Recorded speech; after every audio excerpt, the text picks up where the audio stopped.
Good evening. It's August 18th, 2025, and we are bringing the Hatfield School Committee August business meeting to order. I'm Christy Boudreau, Chair of the School Committee, joined by Bench and Kathy Englehart and our administrative team. To start out the evening, we're going to see if anyone has joined us for public comment this evening. There's no one with us in person. There's no one who's joined online. So we will forego any public comment this evening. And that will let us kick off with mission moments. Does anyone have a mission moment to share? All right. We had 5 families join me on August 6th as we painted our bus in anticipation for the demolition derby. It was nice to see the 5 families come out. We were given the first bus because we were the first ones to respond, which was the cow bus. So you can't miss it. It's all black and white. And we went with a vegetable theme because we are Hatfield and we grow things. So be on the lookout for that for September 1st, demolition derby at 2 p.m. at the fairgrounds. Demo derby. Mm-hmm. Yay. And are there particular vegetables featured? Oh, there's asparagus, there's tomatoes and pumpkins and broccoli and eggplant, corn, covered, everything. Yes, okay. we covered it all. Let's check in. Does it still look like a cow, though? It's black and white as a base, yes, and Okay. then the vegetables are kind of spread throughout. Okay. All righty. Other mission moments? Sure, I'll go. Yeah. I feel like every year on this day, it's a mission moment. This year in particular, because it's the first day of fall sports. So we saw all the students who are playing. They all were, in saying hi, getting ready, and there was just kind of the start of year buzz in the air, which was really nice. And then we also had new student orientation and new family orientation today, which was great. There's still a lot going on at Smith Academy, so it wasn't quite as ready as we would like it to be on orientation. We also did it a little earlier this year than we have in the past. So those two things kind of combined to make it not quite as ready as we'd like it to be, but I have it on good authority that it will be done. We can span another week. Awesome. Anybody else? Well, I enjoyed the opportunity to see most of you for our workshop for the summer, working on the district improvement plan, and that feels like that's coming along nice. And so it always feels good to have a little planning, a little long-term look in advance. So thank you for coming out, and thank you, Dr. Driscoll, for providing food. Perhaps the best follow-up from the meeting, I don't know if you got to see the leftover enjoyment from dinner was really worthwhile. Yes. That was the best picture. My child was very happy with the black beans. The black beans. The honorary policy member. Yes. Nice. Oh Really my enjoyed goodness. the leftovers. So Loved them. Well, that's great. So that was really fun. Okay, so we're a small group this evening, but we do have a quorum. And so is there a motion to approve the consent agenda, which includes 3 meetings worth of minutes? So moved. So Seconded. all in favor say aye. Aye. Okay. Yay, meeting minutes are approved. I don't think we have a student rep yet because they will, They will be electing their rep okay. early in the year. So hopefully next month we will have someone. If you have an opportunity when that election happens, I will send the student a note as well. Absolutely. I was Make going sure to that- suggest that perhaps you go in and meet them Mhm. and see if we could invite them personally. so that also they have a little idea of what their role encompasses. And We did update some policy for that too. but hearing it firsthand might be encouraging. How is the student elected? Can In you the- just remind me of In the the process? past, it has been often the president, but I think they're going to do it. It's an appointment, I believe. I From think, the student council. right? yeah, And the because advisor. yes, yeah, and I think that will be a nice shift because sometimes you get someone in the role who isn't necessarily available, Right. And so this way, someone can they can We can put someone in that's Make sure that a knows person is that they're going available. to be available. Perfect. So, okay. So the first item we have on our agenda is handbook updates. And that I suspect is going to be the bulk of this evening. I'm looking at the committee. Do you want to start here or end here? I would suggest going through the administrative I'm reports going to hear some and updates. That's okay. then dive into I'm the handbooks. totally fine with that because I think it's just, it'll take some time. So, Agreed. administrators, I know often we've had cut back some of your update time, but considering we're starting a new year and there's probably lots to share, it would be lovely if you guys could sort of speak to your updates, particularly noting that we have some highlights on the agenda to include. Sure. Dr. Driscoll, you want to kick off? Sure. So I'll start with the district report. As I mentioned in the write-up, we have a new vision that we developed over the course of last year, and with feedback at the administrative retreat, as well as the planning session that the committee recently had. So I'm just going to take a second to read that vision right now. Hatfield Public Schools provides purposeful instruction where students are challenged to explore boldly and learn to communicate effectively. Guided by the values of kindness, humility, and ethical responsibility, our students develop critical thinking skills and an adaptable mindset. We foster a strong sense of belonging where every student is valued and contributes to our inclusive community. Our students are prepared for academic success and for lives of optimism and meaningful contributions. I think that that vision encompasses all of what we hope to instill in our students as they come up through preschool all the way up through 12th grade. And I'm looking forward to working with staff this year on aligning what we do in a really purposeful way with the vision that we have. Is that vision going to be displayed anywhere in either of the buildings Yep. or in Yeah, classrooms? we'll be putting it together for display in classrooms and throughout the building. Wonderful. Great. Tomorrow we are hosting a new teacher and new staff orientation. So we'll be meeting with all of our new hires to go through kind of nuts and bolts of things that they will need to know on their first day, which will be good. We have several new hires at Smith Academy.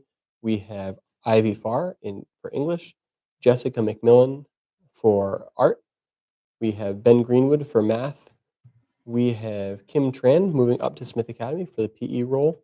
And we have Jill Bosky as an ESP at Smith Academy. At the elementary school, we have Mary Pat Schmaltz, who is moving to first grade. Nicole Pagnoni, who is in preschool. Veronica Ravati is in our music teacher. We have Alyssa DeLude, who we've hired as an in-home tutor for one of our students. We have Jennifer McIntyre, who's joining us as our BCBA. We have Frank Netto and Angie Caputo, who are joining us as kitchen staff this year. We have Alicia Aubrey, who is an ESP at the elementary school, who is also a recent Smith Academy graduate, which we're excited about. She's coming back. We have Mary Clark, who's joining us as an ESP at the elementary school. We have Jennifer Lanier, who's joining us as a special educator at the elementary school. And we have Andy Fmigledi Mueller, who is joining us as an ESP at the elementary school as well.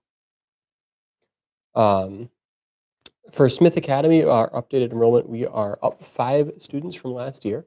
That does not include 6th grade. So 7th through 12th grade, we are up 5 students. We have 2 classes that are relatively small. That is the current 10th grade and current 11th grade. So those classes are 10th grade is 10 students, 11th grade is, I believe, 14 students. 12th grade this year is 22. And the other classes, everything down below, so 9th grade and below, we're pretty happy to report that we are pushing up towards 30 in each of those classes. So between 27 and 29 students in each of those classes. So we have a kind of a robust group coming up. Does that include 6th grade? That does include 6th grade. Okay. Yep. Yeah. So each class is upwards of 25, I believe, between 27 and 29.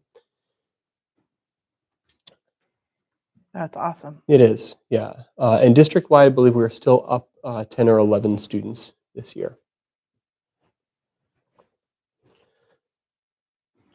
And that's partially partially because of retention and partially because of choice. So there's a combination. We lost far fewer students than typical to Smith Voc this year, um, and we have more students. I think 26 was the last count of school choice students coming in. New school choice students. Okay, building report. So we are well. Start with the positive. HES gym floors look beautiful. They're done and gleaming. We almost don't want to let kids on them because they're so beautiful, but we are going to. Look fast, right? Look fast. We have been assured by the contractors that both the HES door project and the awning project will be done for the start of school. So that's this week that we're looking to get that done. The Smith Academy's carpets are in the final stages. I'm going to put air quotes around final of getting completed. Right now, we have 7 rooms that all the floors are completely done. We have 8 rooms that still need carpeting in them, and those rooms are a kind of mix of if the carpet's been ripped up or not. We have been assured that those carpets will be in by the deadline of this Friday. We've started moving teacher stuff back into the rooms where the carpet is there. We're still waiting for the baseboard is the wrong word, but the footing on the edge to come in so they can put those up. They've said that that'll be a pretty quick job. So right now, as they're finishing each room, we're kind of moving stuff back into the room so the teachers can have a chance to get ready. We've been working with the town and the owner's project manager for a plan for the boilers and the roof and the parking lots. So a couple things at play here. We needed to get a owner's project manager because of the scope of the project. So that requires its own bidding process. So we had companies that needed to bid on becoming the owner's project manager, who then develop and work with the town to create the bids for the boilers and for the roof. So that process is happening right now. Those projects are currently out to bid. There's a walkthrough on Wednesday scheduled for the elementary school of companies who have bid on that project. So far, we have 7 companies that have put in bids for the boilers and 7 for the roof. Some of them are the same companies. They do both. So that's good. The project managers are pretty darn happy with that kind of robust turnout. The project manager was also kind of open with the fact that we may get a better rate as well as better quality if we held off on the roof, and didn't try to rush it through in the summer. The way they described it was, if you do that, you'll probably get, you'll get bids, but you'll probably get someone's B team to come in to do the project. So given that it is and this will come from the company, but given that we're looking at the membrane as the kind of the primary area where the leaks have been occurring, they'll likely be able to do most of that while school is in session this fall, because it's not a loud disruptive kind of source. And then they would do the shingles at another time where that's when they have the nail guns going and everything. Another time like when? Spring or? Probably during, if we're able to do it during a break, yeah, maybe during the fall, winter, or spring break, if they could knock it out in that short amount of time. And they're not replacing it with another membrane, though. How are they replacing that? I'm just making sure that we're not setting ourselves up to repeat this problem. They will do a membrane roof, and then shingles on the side. But the Okay. shingles aren't going to happen until a later date. Correct, because that would be more disruptive to school. But it will happen this year. So it may not be. The shingles are in fairly good shape, and we haven't had any issues with leakage from them. So in order to get address the primary area of concern, they're thinking of doing the membrane first, which they're separate anyway. Okay, that's where I was confused. I was thinking it's the membrane and the shingles are on top of No, the I'm membrane. sorry. So no, the Outside. membrane, Outside. the membrane is the flat portion of the roof, and the shingles are on the Yeah, I was also tilted a little version. Sorry, I should have So done a better job explaining. No, that. it's That's okay. what I was Yeah. thinking, like, Yeah. they're when does just it gonna not do that and not rain? put shingles Yeah, on it, and no. it's gonna go through the whole Yeah. winter? That didn't Yeah. make any sense No. to me. Okay, thank you. You bet. I did. So Adam and I got a copy of the bid after it went out. It's been established to go through the select board as the approving agents. So that doesn't come back to us as it stands now.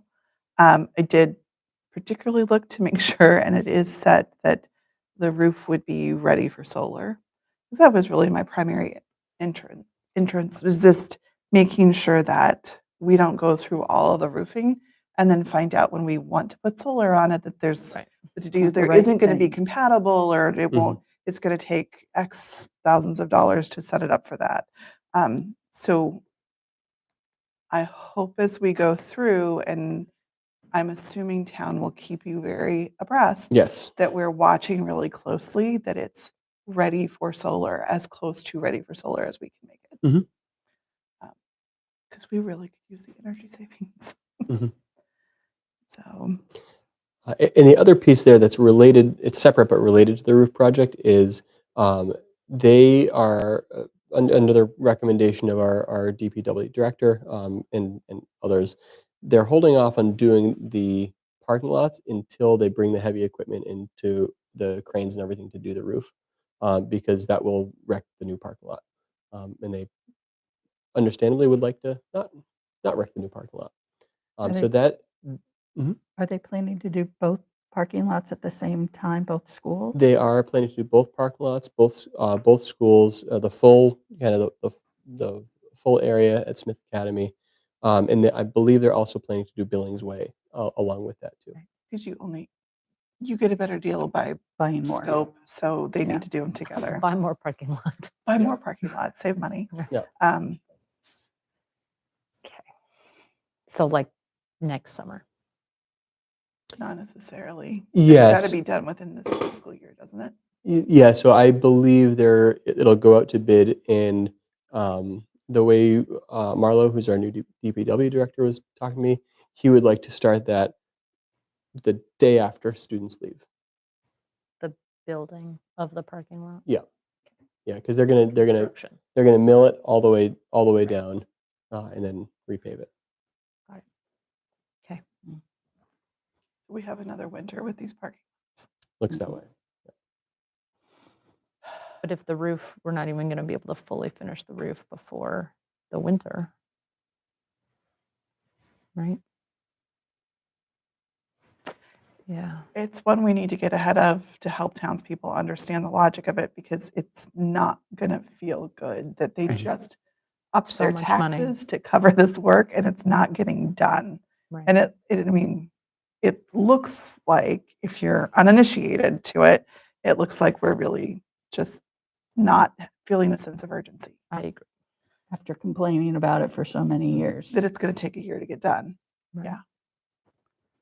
Is there not a break, like one of the school breaks that it could happen during? I can certainly ask and see.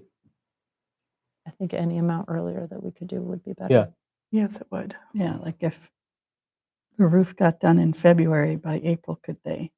And I really hate to go Mhm. into like another town meeting being like, oh yeah. Yeah. it's- I Why don't, hasn't Still, it I don't, happened? that does not feel good to me. no, if we show up in May and I we mean- haven't gotten any of it done, that's visible. Right. I mean, we all live in New England, like we do understand, but also like we can probably squeeze some of it in. The good news is the December break is long. Mhm. If you have a Yes. Mild winter. they've Yes, got look, two- see, they've got we all added Mhm. an extra Yes. 9 week days for that. into that. There's some extra. It's like 2 weeks long. Yes. Mhm. 2 whole So weeks. Hopefully, fingers crossed, I we have love a this. warm And winter. well, roofers work with snow. I'm just saying. That's true. So that is an option.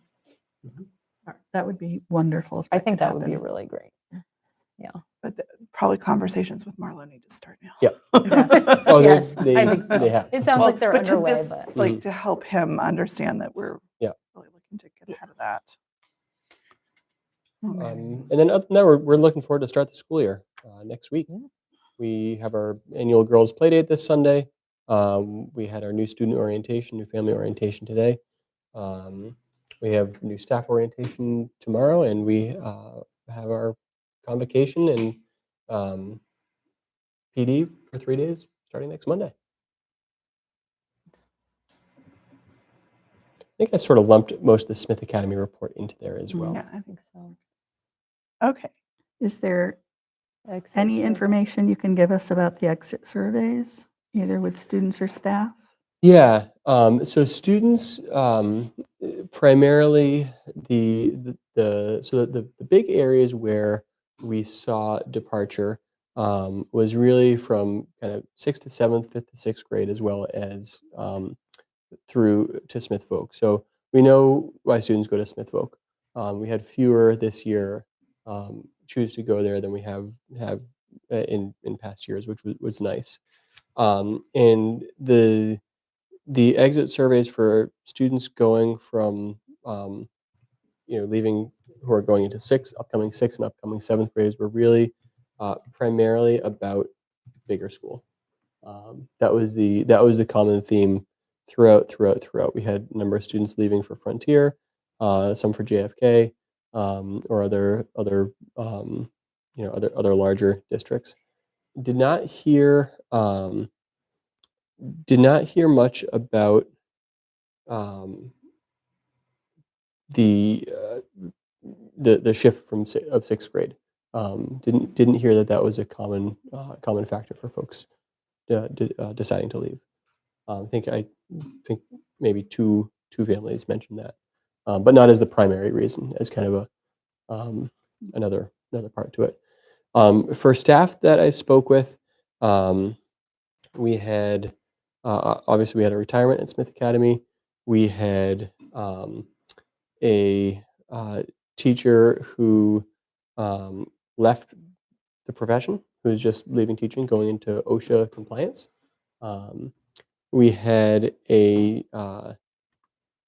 sorry, I'm just looking at my list here to make sure I'm getting everyone.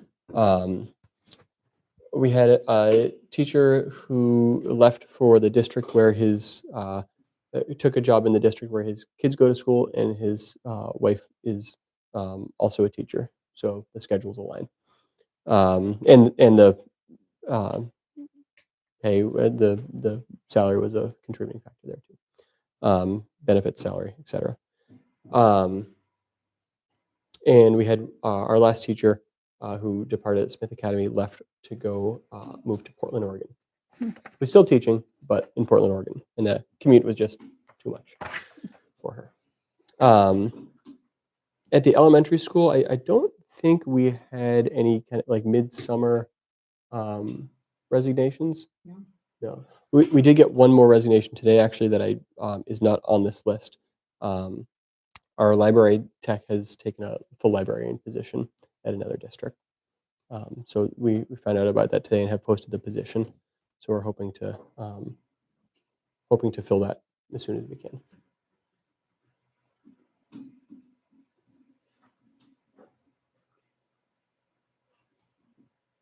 And while we're on the exit surveys, do you want to fill in on yours as well? Well, we have just a retirement from Mr. Kyra in 1st grade, so that was just a retirement. And that's pretty much it. And student departures, any insights there? Peer issues mostly were some of the reasons for not staying. Of ones that actually returned my phone call. So that was the only one that I had spoken to today. That was a surprise to me that was some feedback, mostly with the peer issues. That concurs with what I'm hearing. Okay. Any other questions for Dr. Driscoll's report, be it district or Smith Academy? Did we have a nursing report? Is there, end of year nurse report? I don't think we got that. So let's put that, we'll table the nursing report. We'll put that on next month's agenda.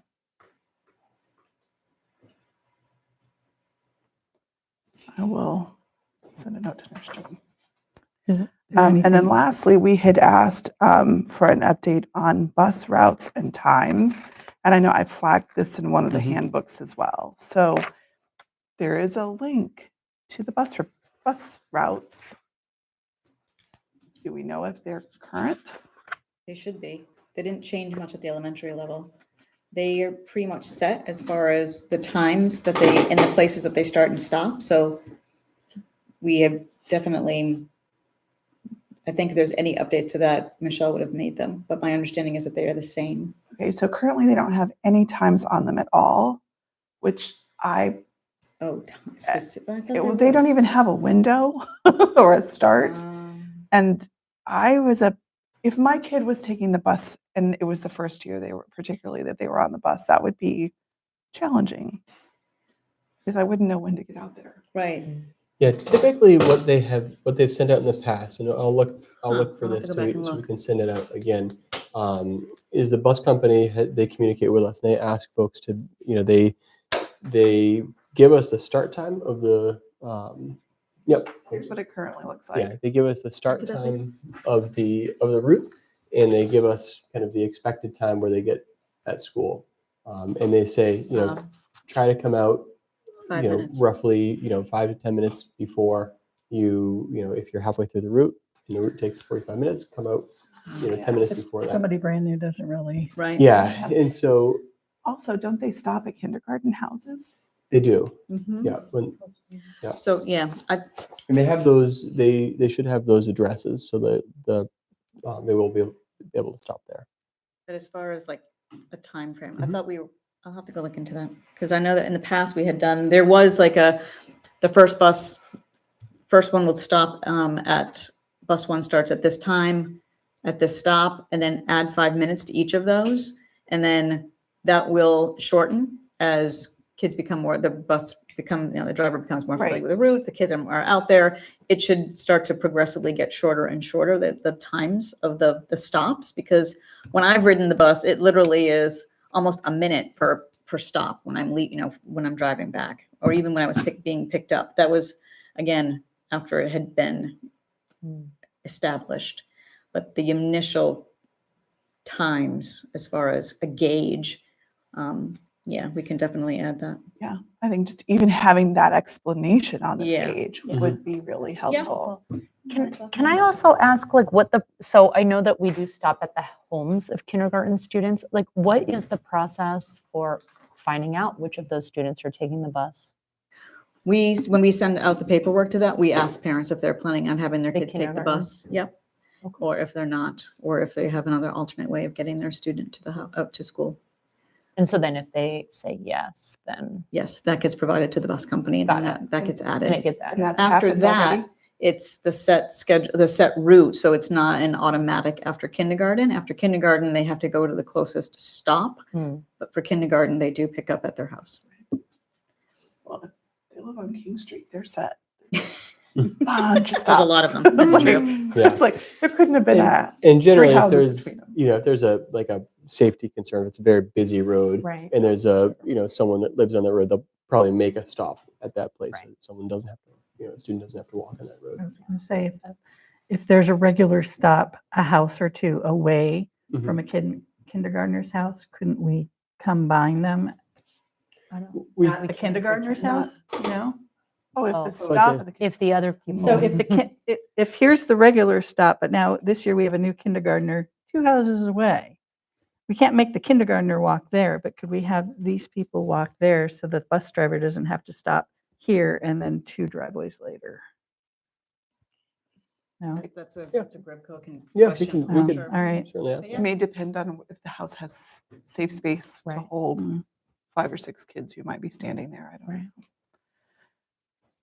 Because then the parents are waiting too. And So just for clarification, is this something that you're wanting to have us make sure that is current on the website, that there's more of an explanation in the times? Or even Yes. just the general and the mailing included with that too? All that should Okay, would be lovely. got it. And it links to the handbook. Yeah. So Okay, I don't know if what's on the website is the same as where it links in the handbook. So if not, they both need updates. okay. Yep.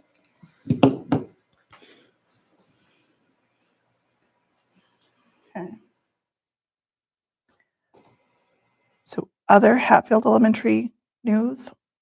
Connor took a lot of mine, actually almost all of it. I can tell you that as of today, our current enrollment is 175 students, pre-K to 5. And again, I spent most of my summer working on interviewing and posting of positions. I'm still a few ESPs short, but I am thrilled to say that all of the teaching positions are actually 100% filled. I do have a long-term sub for our custodian who's going to be out on medical, but I have quite a few. I have 4, actually 5 applicants. So I've been making phone calls to bring those and people in as well. So How does the 175, given that I want to factor out 6th grade, apples to apples, do you know what 175 is compared to to a last year year, ago? I do not. I can give you that information next time. Because I think, are we flat? Is it up? So Connor, you said that district-wide, Yeah, I believe we'll be some up. of At, that's up. It yeah, I has think- to be the I elementary think we're too. up in both schools. And I did give a tour today to a first and incoming first grader and 4th grader. So fingers crossed, they've already said they've completed the paperwork. So we actually might be up 2 more by the time school starts. Is that including the preschool? Yes, the It does include 175. preschool. Yes.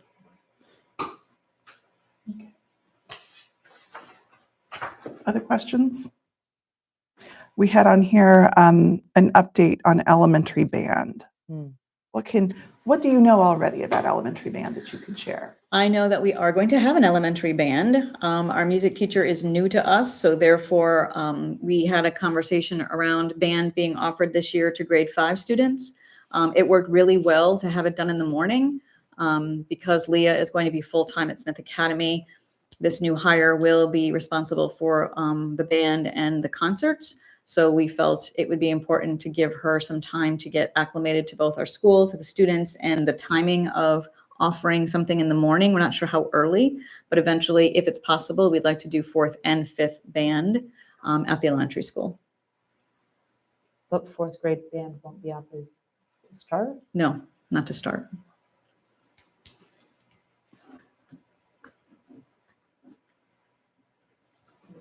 When, are you talking like next year, in a couple years? Next year, Okay.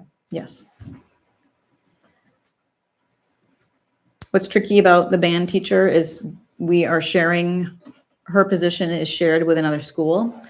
So therefore, we need to make sure that she's able to get here in the afternoons if we offered it as an aftercare or an after-school club, if you would, if band became an after-school activity. But also she's open to the idea of coming in the morning. The bigger question is, she's here 3 days a week, where Leah at the high school was able to come 5 days a week.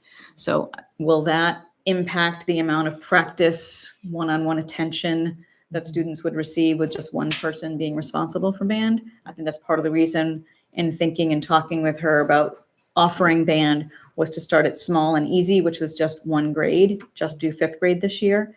And then next year, be able to think about offering it to both 4th and 5th.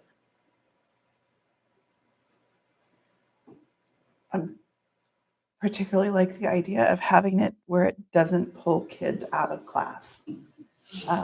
So like fully before or fully after. I can't really put my head around the fact that we used to have a schedule that pulled kids out of class. No one was a fan of that. How could you be? And the Like, kids had a hard time remembering when their turn was. So yeah, it did not work well, which is good because then we realized what doesn't work so that we could come up with a better schedule that would appease both families and students and the staff, which was an earlier morning time.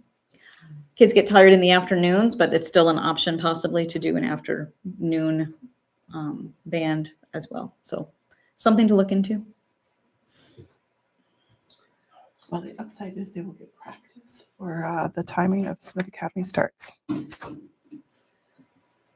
Dr. S, quietly holding down the fort down there. Updates?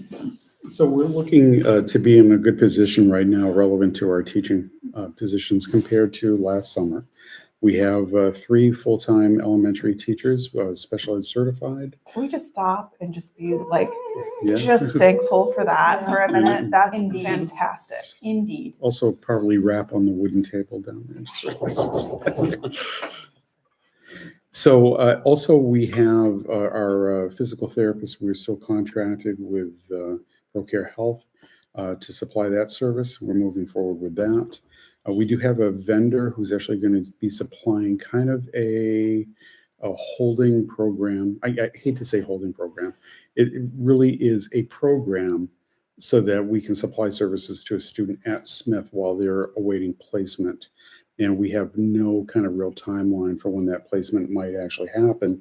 So the contract is actually written on a monthly basis. And as soon as we actually have placement fortified, figured out, then we can actually end the contract for those services. So right now, except for I think a couple of vacant ESP positions, our reading specialist is coming back, but we're actually in much better shape than we were beginning of last year. Some professional development things that are going to be going on are relevant to also our corrective action plan, reviewing state and federal guidelines. That's a yearly piece that we're supposed to be doing, and we're going to be doing that within the first 3 days of school. We purchased Gold Book late spring last year, and when we look at our inclusion model, the inclusion part of the thing that will probably help us to make this work is writing our goals so that they actually align with the standards. So, and I've talked about this before a bit, our reliance or over-reliance on pull-out or C-grid services in the IEP. If we're writing standards-based goals, really the expectation is that we've got kids in the general ed classroom setting more. And Gold Book is a program to help us do that relevant to aligning our IEP goal writing with the standards. So we had an initial introduction to that program back in the spring. We've got another one coming up on September 26th.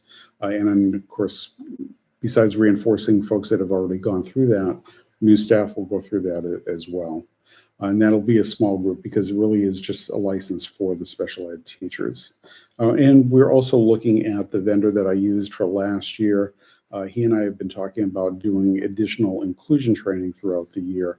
And we're looking at possibly 2 or 3 small sessions on inclusion training that would include general ed teachers as well. So it would essentially be for groups of teachers working together in the inclusion setting. So general ed and special ed together.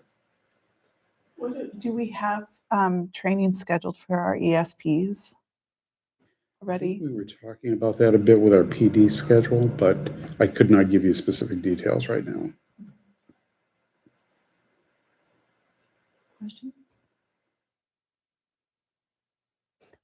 I just would like, I know a lot of time was spent last school year on like a system to make sure that all of our meetings are happening on time and all the deadlines are being met. And I'd like an update on, I know we've talked about it, but just like one more time about how that's going to roll out this year. And I did. So there was a problem last year with staff being out sick, and that did put us behind quite a bit in some areas.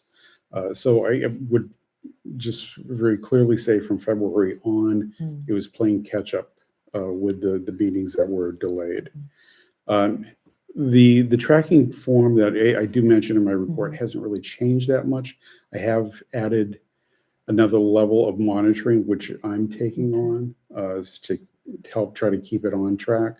But what we have done with that tracking is to schedule all of the reevals and annual meetings on that document. There are set dates also on that document for when meeting invitations should be sent out.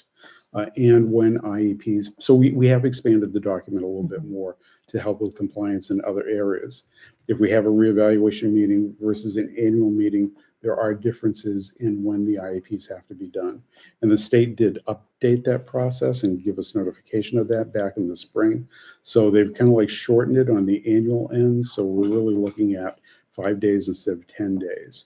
So everything that we have on that document really tries to make sure that the IEP meetings are happening before the IEP actually runs out. And there will be variances with that, with either families that can't make the meetings, or if we have to cancel a meeting because of absences. Those types of things will slow things down. But the goal is for us to be in compliance relevant to getting those meeting invitations out. And then if there's adjustments that have to be made, we're still in compliance because we started with a target date that is before the IEP ends.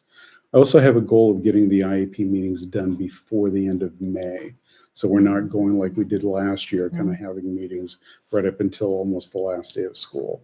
So hopefully everything will go smoothly. The extra monitoring, I'm hoping will help out with this, but I do feel that it's got a little more, like I said, monitoring or eye keeping on it that should help us along. So if I'm understanding correctly, this document, with whatever happened last year with catch-ups and things like that, we have this document for this year. We know when all of the meetings that we know have to happen are on the document Yes. with a reminder to contact families to schedule them. Yep. So there is specifically a column for sending out the meeting invitation. Okay. With a specific date on it. So what I've tried to do with that document last year and this year is to make sure that by regulations, we have to send it out at least 10 days.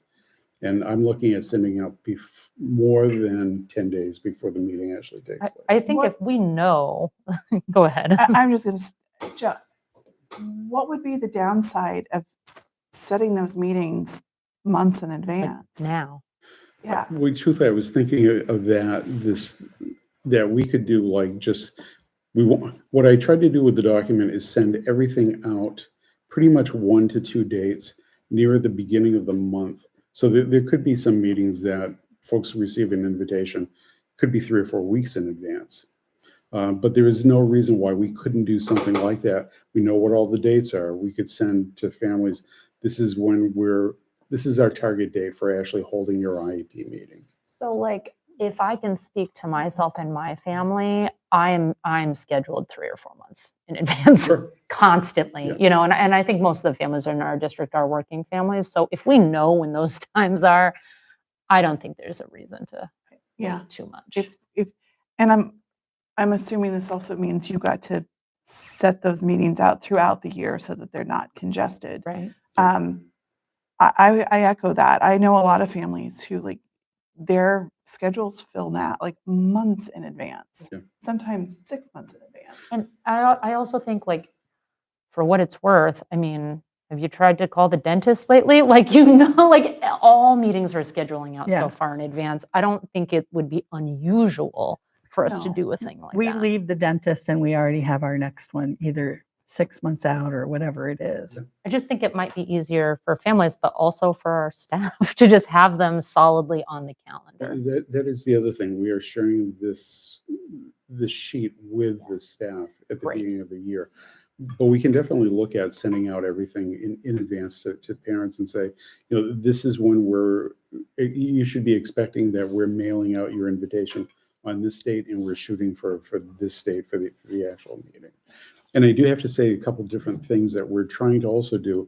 I'm leaving Mondays pretty much open as also kind of like a release valve in case all of a sudden we've got meetings that just come up unexpectedly. Students move in, manifestation determination meetings, reconvenes. But also just to avoid, to make sure that we're giving our related service providers, our school psychologists, time to not be in meetings every day of the week and to get evaluations done and their reports done as well. And Friday, we're also trying to kind of shy away from Fridays just because people do take long weekends, whether it's family or staff at times. I want to make sure that we're not, Tuesday, Wednesdays, and Thursday, the schedule doesn't look crowded as I looked at it, developing it. And I think that's going to give us, again, some leeway on each end of the week to actually do other things if we need to. So one of the things that changed in the contract this year was making sure that the building principals were filling teachers who were in meetings, that the principals were assigning coverage for that. So I got to believe that the two building principals here would be happy to have a lot of advance notice for filling coverage. Sure. Yeah, So, the more the Um, better. so delighted to hear that that's looking like it'll make it for an easier year. Yeah. Do we knowingly have families who are sitting in limbo on anything? Like, do we have families that we know we've got partway through testing that are going to come back in? Yes. We do. Yeah, there are definitely, and that's probably one of the things about getting consents back near the end of the year. If we've got less than like 30 days left in the school year, we can start testing. And then there's going to be a 2 month gap before it actually completes. And I know that the school psychologists really try to make sure that you get, and I did this myself, if I had that happen, I would try to get a complete test done before the end of the year. I might have additional tests to run in the fall, but it made it easier when it came to actually scoring because you are using grades down to the month as far as the years for the students. So if you're testing somebody who's 8 years, 7 months, you don't want to basically be trying to figure out if you're looking at 8 years, 7 months, or 8 years, 10 months when it comes to actually scoring, because there could be differences in how the scores actually rank out. And are those kiddos prioritized for the start of the year? Like Yes. they're on a list. We know they're They covered. scheduled. They're scheduled. And The families, start of the year is like a week and a and do half. families have a heads up for that too? Actually, we're going to be sending out the meeting invitations for those meetings because they'll be, most of them are going to be probably falling either mid to late September or early October for those that are in that 45-day window. I have one last question. I'm sorry. I am just wondering if we can get an update on how we are getting all of the IEPs and 504s to the teachers and ESPs. That was going to be my question. So special ed teachers already have access through eSped. General ed teachers, and this is something I was talking to the administrative assistant last week, we have kind of like a master file in my office relevant to copies of IEPs, and those were initially designed just for the paraprofessionals. There is also, I believe it's SE 18, one of our tiered focus monitoring points, where we have to actually give copies to the general ed teachers that are assigned any kind of access to read the IEP, and they have to notify us that they have actually read it or have access. They can have access to it as an electronic document. They can have a physical copy as long as they keep it locked up, but they have to at least once a year review the IEP and acknowledge that they actually have understood the content relevant to what they're responsible for, which is usually the accommodations that are listed in the In IEP. addition to that, though, our contract with HTA states that they have to read it before the year starts. So they don't need just access to it. They need to have read that IEP. So that is built into our staff meeting day. When teachers come back in, both Connor and I have a dedicated 2 hours, what we are giving teachers to make sure that they are reading, and the ESPs, to read over and through the 504s and the IEPs. And are they getting hard copies of them or electronic access? Because if you're, a teacher could have a lot of plans to read, particularly a specials teacher could have a lot of plans to read. They may need to go back and refer to those. So what's the process for that? So there is a question that I will say is kind of in limbo with the new system that's started. I inquired to the IT department if we could use this system as kind of a clearinghouse or a dashboard for IEPs. So could we download, the question is, could we download the document into the new system so that a teacher always has access to it? And by opening the document, is there a mechanism that would actually acknowledge that they have, again, went into it? Now, We had something similar in a different district that I worked in, except we created our own dashboard out of Google. And so anytime that we developed a new IEP, it would automatically be sent to the staff. And as soon as staff opened it, it would be recorded that they had, and that would be our SE18 documentation. I will say typically at Smith Academy, so the full IEP, a full IEP is big. It's got a lot in there, and it's got a lot of stuff that isn't necessarily pertinent to a classroom teacher. Permission forms, that kind of thing that are part of it. And like you said, if you're a specialist teacher and you see every single kid in the school, to have a hard copy of every single IEP, you're talking about a pile this thick. So every teacher will have access on eSped. At Smith Academy, special ed teachers typically work with classroom teachers to develop kind of like here's the IEP, here's access, and here's what you need to know in the IEP. Here are the accommodations. Here are here are the supports that each student needs, so that when you have Connor, Melissa, and John in your class and they're on IEPs, you know that, okay, Connor needs to be sitting here, Melissa needs frequent check-ins, so they have that document as well. And that's developing that is part of what they can do when they meet together at the beginning of the year. So they, that time when they meet is really spent going through each and every IEP to pull those pieces out that are the accommodation parts. And so that's that's the work that's done there. And how is that working for specials teachers? They will be with the special ed teachers where they have students. So if they're meeting at the same time, we'll have to figure out, just make sure we'll have to make sure that they don't overlap, so that they don't miss any kids. Because that would be true of your Mhm. art teacher and your Yep. band teacher as much as it would Yep. be your Right. specials teachers. Yep. So that's happening at Smith, that the special ed teachers are meeting with the core teachers and telling them here's the important stuff. And at the Are elementary we school. doing that at the Yeah, elementary absolutely. now that we have Yes. three, Teachers. that which is fantastic, and they've We're all kind of got their excited. grade assignments, so each special ed teacher is not overloaded with half the school. They've got 2 grades worth, and they're meeting with those teachers. Correct. And Awesome. are those special ed teachers managing that process even if they don't provide services to those particular students? So, Because you could have a student that has an IEP or a 504 plan that doesn't actually get any special education teacher services. so actually, all the IEPs are written by special ed teachers. Even if they don't see the kids. We- So they would right. do that, they would do the review with the teachers. And truthfully, that's one thing with, I've never cared for the idea of an IEP just for related services only. So we've been making a big push relevant to instructional supports, modified instruction actually being part of the IEP.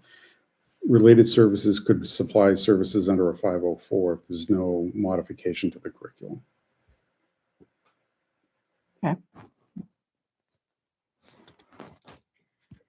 You got like 3 meetings worth of interaction in just one night. So It's been quiet for months. And then, And the other nice thing too is, with each special education teacher only working with 2 grades, I still have assigned them a dedicated ESP who's also pushing into classrooms to provide support. So that ESP is now in 4 classrooms total, rather than being spread out through like 8 or 6. right, which So is that's going to be hugely helpful also. and great for relationship development and some of Absolutely. those things. Absolutely. Make a big difference. Okay. So guys, while we're doing updates, I'm just going to do a quick finance report update since we're in update zone. Some of this was covered, and I will apologize that it got to you rather late. Kind of forgot that Mr. Sullivan was going to be away. So the capital projects, I think we've talked through. FY20, so the school finance committee subcommittee met on the 11th. And so we're going to work to have transfers ready to approve in September, which will be the earliest I've ever seen us manage that. But it's going to be wonderful for being able to track how we are staying on budget, because we've got to align funds for new hire salary adjustments. So I think it's great for our students that, I think with one exception, and it was where somebody retired at the top of the pay scale, all of our new hires have more tenure than the staff who vacated the roles, which is great for students, but it is a budget implication that we're going to have to make adjustments for. We have some adjustments in special education, things that just were new, unforeseeable costs. On the upside, we saw some new revenue come in. Title I was bigger than it has been. And a big shout out to the state for the fair share supplemental funds. And so most of it is state funds. It's a one-time support, mostly for rural schools. And we're looking at 90,000 coming in for those two. So we're going to come back in September and be looking at how we're either cutting some things and or moving some school choice funds into our budget that we have in reserve. The upside is that there's a good chunk of that we expect to get back from circuit breaker funds, but it's a year away. So we have to front those costs. On the upside, I think our school choice funds will be able to do that, so we aren't looking at going to town to ask for anything. The other couple of things that need to happen from a semi-related to the budget, there is a policy, DGA, around authorized signatures that deals with warrants. The last few years, starting in COVID, we made some changes on an ad hoc basis to how we handle that. Given it is a policy that states that there are at least 3 of the 5 people signing warrants, and we have previously shifted to 2, I just think it's a good thing to put back on the table every year and see how we want to continue that. So currently, Adam and I sign every week. Riley does a great job of making that easy for us as possible. We have like a day to turn them around a piece. And so that's, we're going through that. And I think we're both okay to continue that. But I don't want to take anyone's opportunity away that might be interested in signing warrants. Well, anyone still can. Anyone It's still just not can, required. unless we want to go back to Well, this. So I actually put it on the agenda as a vote. If we want to continue or not continue is up to you guys. I'm It's happy to working. continue. I also think that it is smart to have a process around it with more consistency, especially having the finance subcommittee do it just makes the most sense. Honestly, it does. It does to me too. And I kind of miss them being over the weekends. It was a little easier, but there is a lot to say for you see them every month and you start to be like, wait a minute. Yeah. And we ask more questions for Dr. Driscoll. But I in the think it upside, actually leads I to think much better it's accountability than just it's like better oversight that if we're 3 randomly. random people every month. And I've stepped in when Adam's, somebody's yeah. away. Mhm. So let's make a motion to continue the amendment, the waiver of DGA from a minimum of 3 to 2 members signing warrants and payroll. Okay, Second. That made sense, right? it did. So all in favor of continuing the waiver of DGA and having only 2 signatories, say aye. Aye. So 3-0.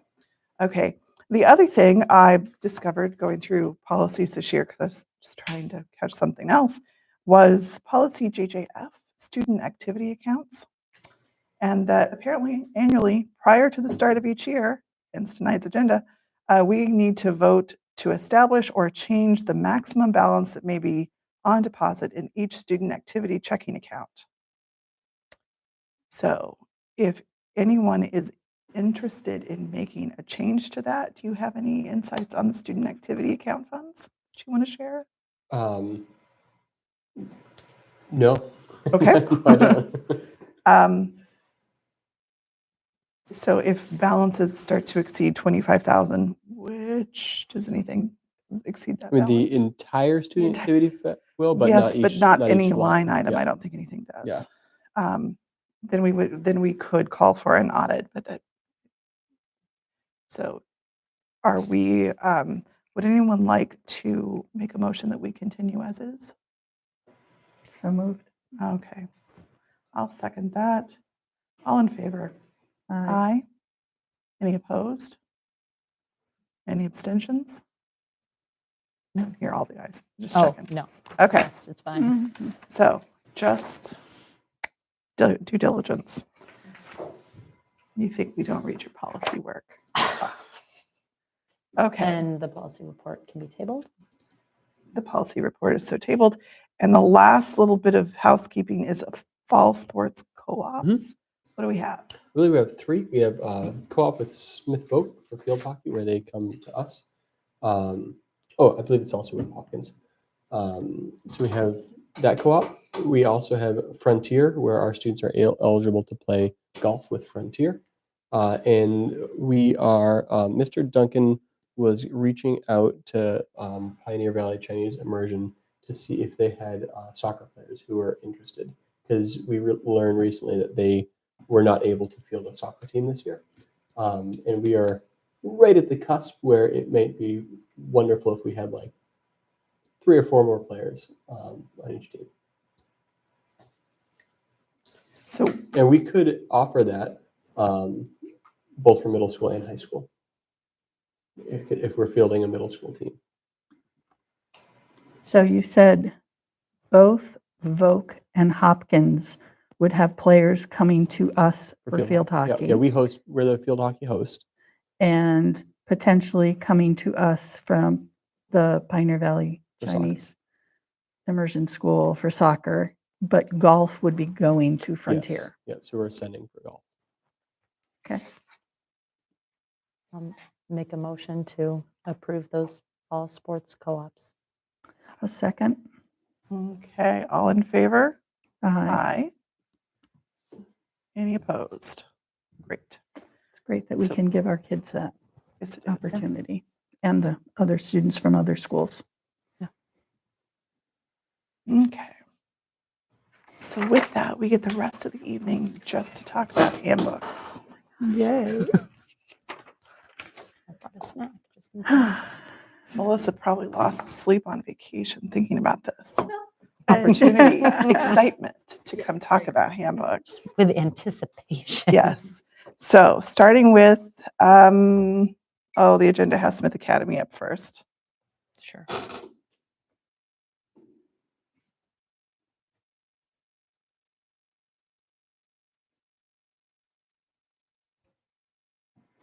Would you like me to just kind of walk folks through the changes?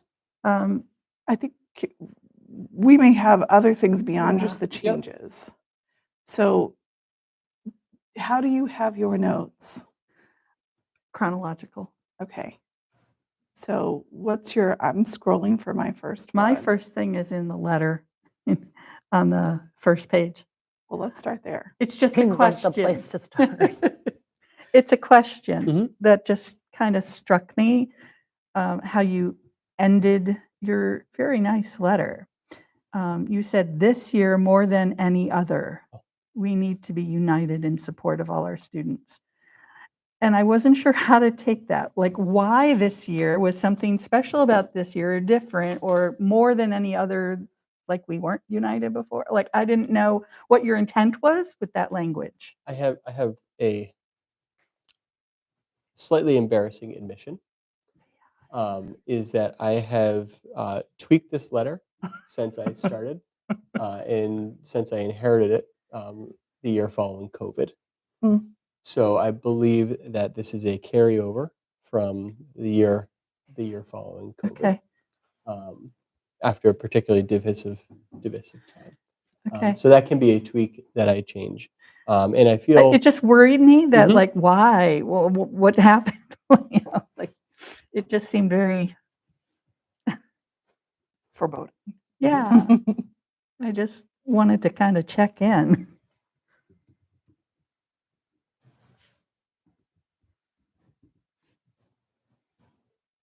No, I suspect if we look back in the last few editions, we would, I we hadn't would caught see it similar, then. similar Yeah, language. well, this time when I scanned it through, it just really stuck out. Okay, so the first place there's new copy is on page 12. It's regarding artificial intelligence. I didn't have any questions or changes there or before there.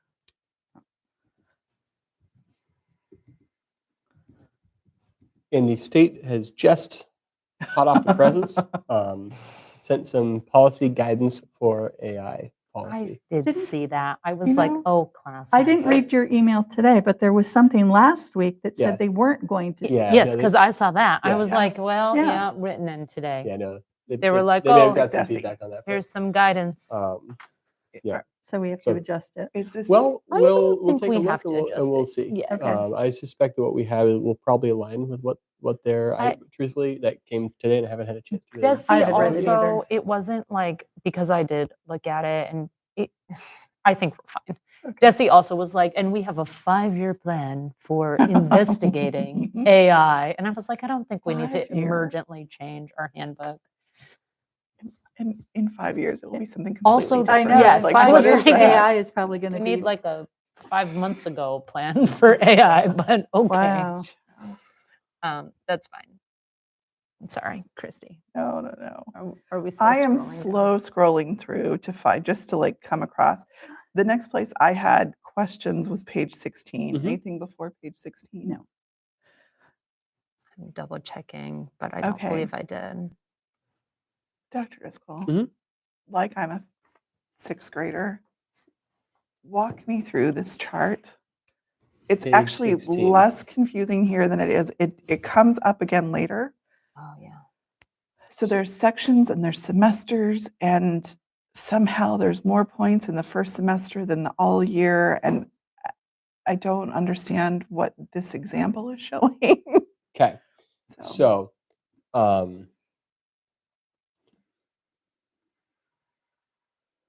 so if the way it breaks down, this is kind of a complicated way of saying this, but the way it breaks down is we have 4 quarters and a final exam.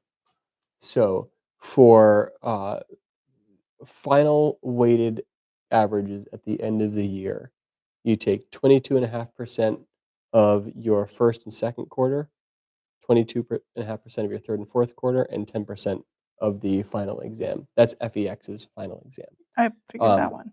for the final grade of the year. The semester 1 and semester 2 are if we have semester-based half-year long courses. We have 47.5, 47.5, and 5 for the breakdown. So it's because it is worth, it's a half year. They have it as only 5% rather than 10% of the total final grade for the half year course, So the 10 is the percentage or the final exam. of So it's 10% of their percentage of like the weight Yeah. that goes into the GPA So it's that is 90%. attributed to the final exam. Yeah, so it's 90% based off quarter averages, 10% based on the exam. So the most a student could possibly drop because of a final exam is 1 letter grade. If they got a 0. Right. In the GPA calculation. In the final Because in this the- It isn't this fully is, the GPA. is not. thing. but okay, so we're also retroactively changing other grades? No. I'm so confused So now. so the I'm GPA sorry. the This is GPA is worse. calculated based on based on the final final grade for a year. For the whole year, Yeah. right? Yeah, This so I know. that won't get calculated truly until after the final exam is Right. is put in. We update GPAs quarterly based on that Right. for where students stand. But yeah, this chart on page 16 is really this is not about GPA. This is just about how final grades are calculated for a course. So every course uses this breakdown. Mhm. And if it's a full year course, there's no midterm that counts. They don't do midterms. No, they just No do they midterm. just do a final. And in the event, and there's very, very few of these, because we're trying to make sure that we're preparing kids for college, and college has, big exams at the end. Um, but in the event that for some reason there was not a final exam, then it would default to 25, 25, 25, 25. Okay. Now I I think think I that understand section it. might benefit from a little of Some that clarity? explanation. Yeah, Sure. it took For me the until this uninitiated. moment to fully understand this. Mhm. Got it. Okay. I feel better knowing that somebody else looked at that and was While equally we're in this lost. section though, and I I have some below it too. Go ahead. I Mm. meant to ask this as a follow-up to your report, and I forgot. Mhm. But I'm reminded because up here, just above this chart by the grading system, it says plus portal. And at the Ooh, start of good this catch. meeting, Good you were catch. telling me that plus portal is no longer a thing. I was going to say that link is dead. Yeah. So there's also a note under that paragraph that was just highlighted. Note schedules and report cards are also posted on Plus Portal. So Yep. there might be other spots in this whole Yeah. handbook Yep. That we need to. that you will need to correct. Yeah. And if you could fairly soon alert parents and guardians Yep.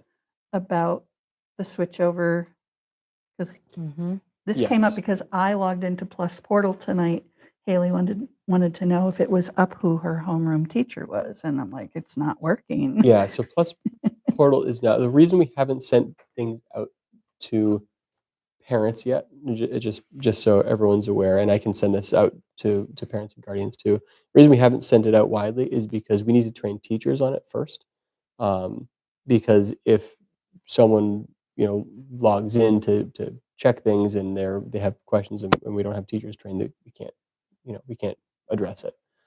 So we're looking to get our teacher training that's happening next week as part of our welcome back, and things should be all squared away by then. So when would families have access, do you think? Um, Before the early first day of early school? to mid next week, so either probably Tuesday or Wednesday of next week. All right. And parents have also asked about supply lists. So those did go out. There was a letter that was sent to all middle school families and new families to the district, and there we have some pretty generic supply lists online as well. So like ninth graders don't have a supply list, or 10th graders. They should have received something. No, they did not get a letter unless they were a new student. But those are pretty generic supplies, and the teachers will talk with them if there are specific things that they need, but they shouldn't. No. So I'm just going to Mhm. speak up on a general basis about supply lists. There's been a fair amount of chatter, particularly on the elementary side, at least I've heard, because the supply lists that have gone home don't necessarily marry up to what the teachers actually want. And we've had many a case where families have gone out and bought the whole supply list, only to find out sometimes just days later that the teachers are like, oh, that's not my list. They don't need any of that. And if you've just spent Fair amount of money, that's part of the reason why my staff updates that, so that if there are things on it that they don't need or want anymore, that they take them off. So ours have been I'm going to updated. say 2 years running, that has not been Yep. true for my Yeah. household. Same. Oh, interesting. Wow. Okay. So like last year for 4th grade, we bought all the stuff, and then it was like, no, we have We everything have here. everything. You don't need to send any of that. Right. And this year, that whole group of parents were pretty savvy and reached out in advance to the teacher, who again was like the next year's teacher, and was like, oh, no, you don't really need most of that. Just these couple things. And then some of the things they did want weren't on the list. I didn't even get that about what they I might can want. help you out Yeah, on There's that one. also like, there is one that's still linked, a supply list still linked online, but then it did not match up with the list that went home in letters. Where they came through with the teacher. Right. Yeah. That's what I And meant. seeing Yeah. how you have a new first grade teacher, Right. is that her list or is that last year's list? Or, no, it's they- worth checking out. Like, And I think at all levels, it Yeah. would be helpful Yeah. to just clarify, because we just want to make the start of school easy for everyone, like for teachers and for families. Like, we want students showing up on the first day, but we also don't want to like unduly burden families. And the more clarity we can have, I think just like the less stress it Yeah, is for the everyone. parents want to help and buy the stuff, Yeah. but, Exactly, which but is they part of don't the want to reason- just buy stuff for the that, sake of that's buying not it. needing. Right. Yeah. Which is why I asked staff. Yeah. I'm like, here's a list from last year. Does anything's editing, tweaking, changing? Do it now, because this goes home with report cards. It goes home on the last day of school. So families aren't wondering, and or Yep. sales seem to start sooner and sooner each Mhm. year. I don't Sooner want and them to sooner. be like, oh my Yeah. gosh. And we wanted to make sure it was all on one page. So it's Yeah. not like waiting And for that Totally. was those all August letters. really Yeah. helpful because Super helpful. some of us like took photo of it when it came home Yeah. because Yep. we knew we wouldn't remember it later. Mhm. And then maybe send it to someone else to say, remind me because I won't remember I have this. And lo and behold, people had it Yeah. and were able to like put it back up when someone came looking. Yep. That's what I have for fifth grade. Because maybe someone sent it to you. No, I Yeah. No. is it's- that all that's needed though? Because I thought Yes he and said no. that that's not what's You needed. need some highlighters. Anyway, But I hear you that you're asking, and that's Yeah. the right question, but it's a little bit of a self-inflicted wound to Mhm. start out with people being frustrated that they spent a bunch of money on school supplies that were wrong. okay. Right.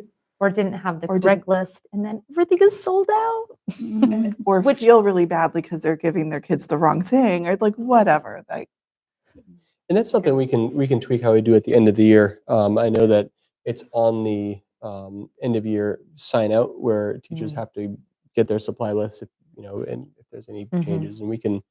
I think we can do a better job of making sure that that kind of goes into a list that's published on the website, and that we make sure that it's broken out by class or grade level. Or, Yeah.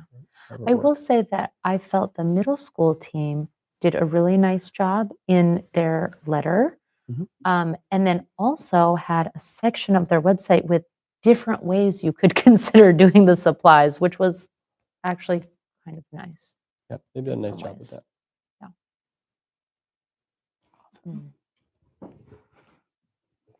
Okay, you had so something I do, else. at the bottom of page 16, there's a note that history 1 and 2 must be passed and algebra and geometry must be passed. Mhm. There's no note that English has to be passed, which just kind of begs the question, since everything else in that column was like, you have to pass this, but you didn't, nothing was said about English. Yes, it does need to be passed. Okay. I think those were I put in the must be passed for those to align with our current policy as well as the Mass Core standards for graduation Right. requirements. Right. But I can certainly add that to English as well.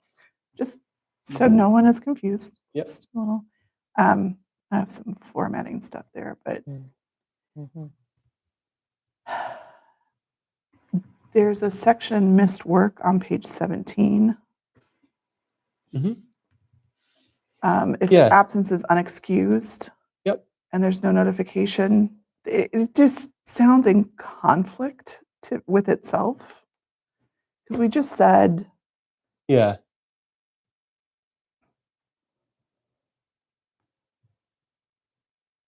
if they're unexcused, then there's no makeup work. And then the next sentence says, unexcused late assignments will have a 10% per day deducted. So how, if you can't make anything up, how is it Or- deducted? Or is that like assignments that are late beyond the days that you had allotted? I don't know. I'm confused. I think I it's, was it's, too. It's a difference between if an absence is unexcused or the assignment being late is unexcused. That's how I'm reading it. Mm. So That if Johnny is absent and it's unexcused and there's no notification, then no makeup work is permitted. However, Johnny is present, but his assignment is late Mhm. without an excuse of why it's late. why it's late. A permitted excuse of why it's late. Is that how I'm that's reading it? accurate. Yeah. So there are two things here. The first is the unexcused absence. Like if you skip school and you don't go to or you skip a class because Whatever. for whatever reason, um, then you can't make up the work that you missed like that because you're not supposed to do that. But if you are there and you have an essay due and you don't have your essay done and you hand it 2 days late, then there would be a 20% deduction. With an unexcused Right. reason. Correct. But if you were So, pulled because you had a dentist appointment Yep. or you went Yeah, home or sick you get or home sick. Yeah, you got hurt So in the afternoon. and what couldn't this do is it. saying is assignments turned in late Turned in yes, I late. think Yep. that needs to without be an flipped. approved reason. So Yeah, I read that one a couple of times, but I just like, because everything leading into that is about being absent. Yeah. Okay. Assignments turned in late. Got it. Okay. Most of my Smith Academy stuff is all in this little section. I don't Yeah, have I'm tons. heavy on this section too. Yeah. Um, And this is a brand new section this year. So No worries. I have one in the next section, but I don't want to. Do you? I honestly, at this point, is where it's like a style thing. So I hate to Okay. be like picky, Mhm. but here and then in some other sections later on as well, we're doing a lot of like parents/guardians or his, her, their, and have that in comment too. policy, we've been trying to move things towards just using guardians and Mhm. just using the singular they. So I Yeah. think we should simplify if that's okay. I had the same note. Go on, Christy. In retakes, there's a whole section about if a student receives below an 80% on a test or major assignment, that the teacher, after meeting with the student, can do a makeup. And then you get to the very end of that section, it's like, if a teacher has a policy that they don't Mhm. allow makeup work, then they don't have to offer the retakes. And I just scratched my head about, we have a handbook policy that allows for this, but then teachers can opt out of it. Is there something that the teachers have to say at the start of the year, like, my class doesn't do? there is, and that is where that section came from. And this last sentence was an add-in. Specific. So let me. I just want to backtrack for a second. This Sure. whole section came from feedback that we had received from alum who had gone to college and said, "Hey, I feel really well prepared, except this one thing. It's not doing us any favors to let us, retake things." And there has been no consistent provision in place for retakes on a school-wide basis. So in working with staff to develop this, how the goal was, um, A, to have a consistent approach to it, and B, ensure that if a student wants to retake a test that they or an assignment that didn't perform as well on as they would have liked, that they're doing the work to learn the content, that they're not kind of taking the test first as like a trial run to see how it goes.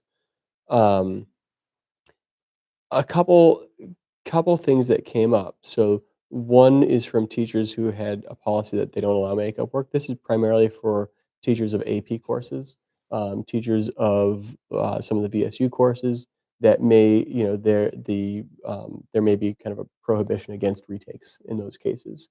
It's also the case for some teachers who may, if there's a um, if there's a test that is kind of heavy on like essays or things like that, and um, they're not going to retake the same test because it's not it wouldn't be Mhm. fair to have have previewed everything and then do it to do it again.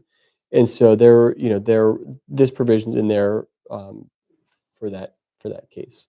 But yes, they do meet right up front with the students, and they say, here's the syllabus, here's the policy on retakes. I allow them in my class. The only way that they're allowed now is we if students enter kind of into this contract about, hey, here's how I'm gonna learn what I need to learn, how I'm gonna prepare to retake it. I can support all of that. I would love to see the idea that, like, teachers will establish in the syllabus if makeup retakes are allowed in their course, like, right Maybe off at the at bat. the Mhm. front. It's like, of the- have that at the Right. front of retakes and not the end of retakes. And then It if it's If permitted, retakes here's are the permitted, Yep. here is the policy, because otherwise it just feels a little backwards. I would also, It also sort Like- of establishes that like This this isn't the is norm. Yeah.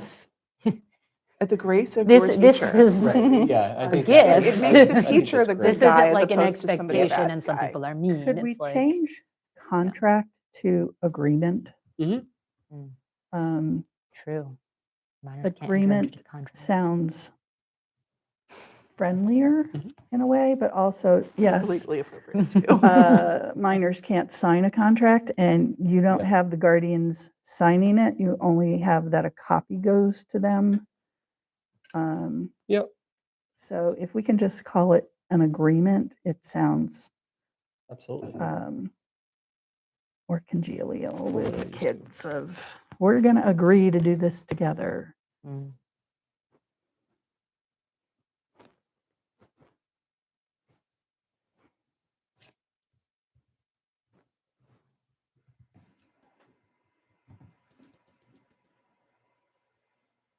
Yep, I think that makes a lot of sense.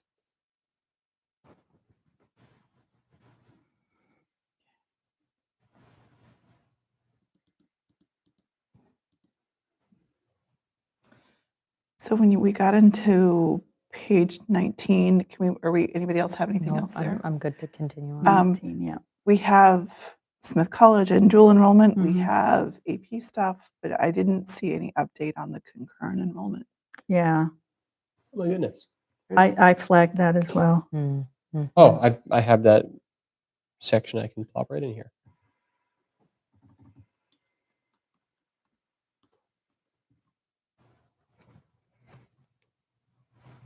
I don't know if you would change the heading then. Yeah, yeah, it's the heading Yeah, I was also going to dual say and that concurrent enrollment. Smith College is not the only. Right. Yeah, We're doing other things as well. Yep. And we're pretty excited about them. Mhm. yep. Okay.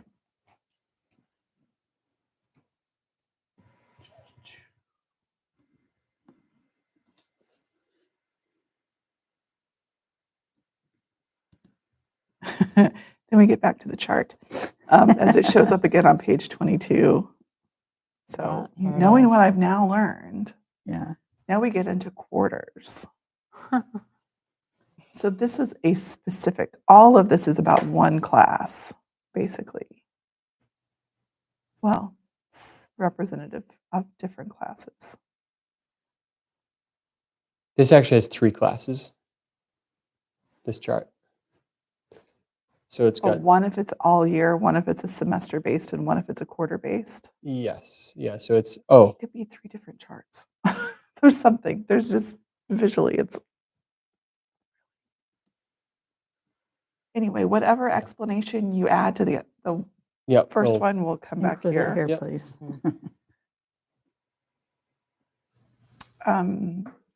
Page 22, Honor Society has a update for year and sponsor, Mhm. Yeah. advisor, First paragraph. first paragraph.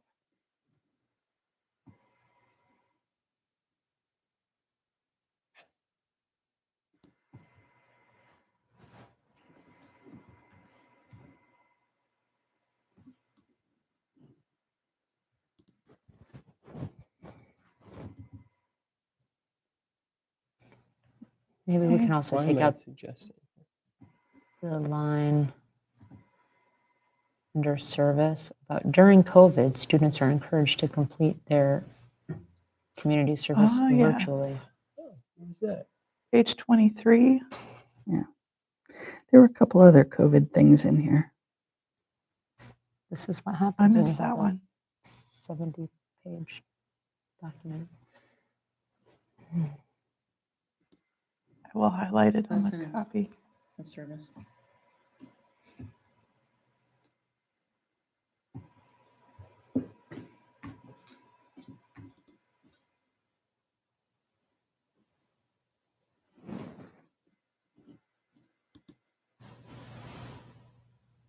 My next comment is all the way on to page 25. Anybody have anything before that? Scanning do through, not. but I don't think so. So it's related to the initial response to conduct violations. Okay. Um, it feels, and this happened in both handbooks, where there were large chunks of policy that just got copied into the handbook, that the tone of them suddenly, like, they read like policy versus a handbook, the how it's directed is changing. So there's a whole kind of a host of things. And ultimately, I think I'm just wondering, when it's something that is district-wide policy, why don't we just link to the policy as opposed to having that whole policy cut and paste in? I had the same note. Mhm. And it shows up here, the It- Title yeah. IX stuff, Oh, like yep. there are, it's not one spot. Yeah, and it continues on, especially as, we know that our student discipline policy is really heavy on regulations regarding suspensions and things like that. So like, why we have it then in a different way, I don't know. Nobody's receiving a hard copy of the handbook. None of the parents are. Right. They're all getting Yeah, it's this all digital electronic, yep. copy. So it doesn't have to be 70-something pages anymore. We can Right. eliminate all of that and just put the link in. I mean, Yeah. we Because- have established that the specific code of conducts will be in the student handbooks for Right. each school, but that is what should be here. Right, and this not just our policy says redone. on page 25, it just says, the student code of conduct is outlined in the student Because handbook this for is each copy school. pasted from the Mhm. And I'm like, policy. well, this Yeah. is the place that would be, right? Right. And so I was a little confused where that piece was when I first read through. Yeah, I think our thought with this particular piece here was that this was kind of like the philosophy part of It is- the discipline. We yeah. wanted that to be kind of core to what our handbooks were trying to accomplish. So we thought that putting it in here made sense. But I think we could either pare it down or really tailor it specifically to each school in a way that still aligns with it. But Right, with that particular section, Mhm. I see. It's less so on some of the others. I'm Yeah, I'm I I'm with see this that one. actually with the exception of the bolded line that I'm like, yes, but where is yeah, it? but Yes. yeah, this is the handbook. But Yep. this would be a good place to like link in the two Yes. district main policies, hmm the philosophy that is specific to Smith Academy. I think it's fine to include some of these bullets on our initial responses. But then, like Christy said, as we go along, then we've got a lot of like sort of legal things here. And hmm I'm concerned that they do not align with the policy.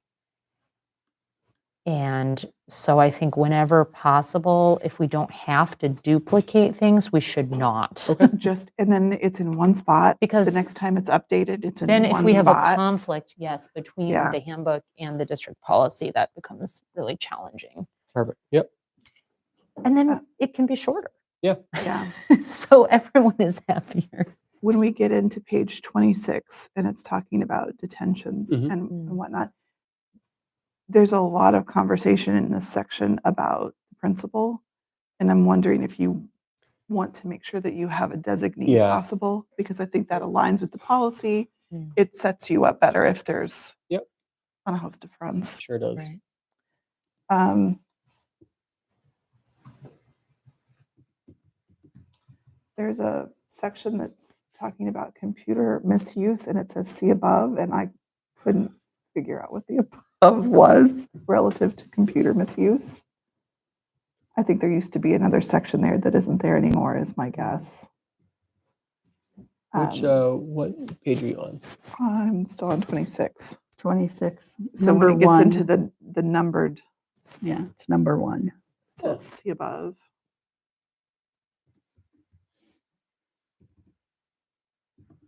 I think number one and number I can link nine. to our acceptable use policy. Yeah, Yeah. perfect. Right on that. We And love a number link. one and number, well, computer misuse is specific. Okay. I take back that comment. It's not. I would link to the handheld device, like anywhere there's a policy that we can link to. I think that's it. Oh, it's number 9 and number 20 that are duplicates, essentially. I'm not sure what's different. Yeah, and that needs a link to the cell phone policy. Or the electronic device policy.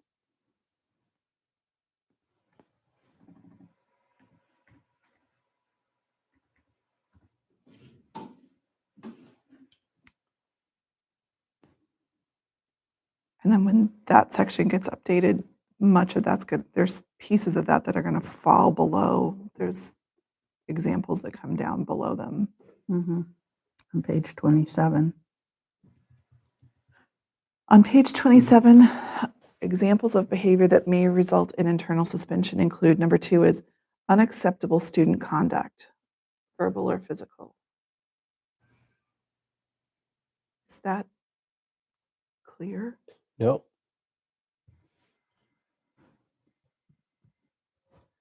No, it's not. Just, Yep. I would have a definition for that. Mhm. You might have. And the same computer use is there as well on that one. Yep. You know, but Is it worth putting where it says examples of behavior that may result in internal suspension include, but not limited to? Yeah, Yes. I think that's a good idea.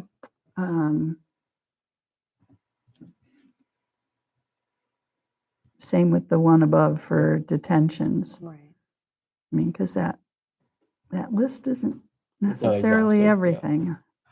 However, I've been glad when there are lists because it does give you an illustration Right. that I think is helpful. I think the elementary one could benefit from some of that. Yeah.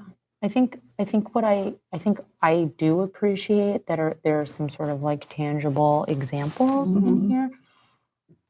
Not to like just keep reiterating it, but what I don't really like about this section is the combination, especially once we get into suspensions, about like, here's the examples, oh, and here's the procedure, which is legally based and already in our district policy. Right. So when we get to due process for suspensions, I think all of that feels like it's covered in policy. Right. But it's like interspersed, right? Mhm. External suspensions, da-da-da. One, I will say, and we'll get there. Yeah, no, it's But those were things, there are some things that were specifically targeted by our tiered focus monitoring to make sure that make sure they're written that the out in the legalese handbook. is written Okay. not just in policy, but also in our handbook. So if it And needs to be linked? written in here, Isn't sufficient to link it. Right. I asked that exact question, and the answer was no, it needs to be written in the handbook. okay, so like under the bold heading, internal suspension on page 27, Mhm. this section was CMR 5302, stuff like that. Is that This is, what they said yes. we have to include? Yep. Anything that has a like Okay. a law that's linked to So it, then that's language that's How, directly then we have required. examples, and then at the top of page 28, these procedures. Were those also required by tiered focus monitoring? 28. Is that who it was? Who said? Did it? Just at the top, right underneath the Yes, list. yep. So all that, okay. Yep. I understand we got to do what we got to do, but I don't. Yeah. Like, It would be really nice to just be able to say here, you know. and if here are we the have to put suspension it, then laws that's and- fine, but yeah. like, wouldn't our district policy be sufficient? So then maybe we should be copying that into here. I don't know. I don't like when they're different because I think it just sets us up for problems. And they appear to be very similar, although I did not do a full, like, side-by-side cross-check. Because I was hoping my comment would be, let's just link it. Yeah, And again, on 28, at the bottom there, the list, Mm. it has computer misuse, but it also, you might want to add include but not limited to. But that computer misuse can be a small Could be thing or a anything. really big It thing. could be Mhm. anything, well, it's, which is Yep. true, but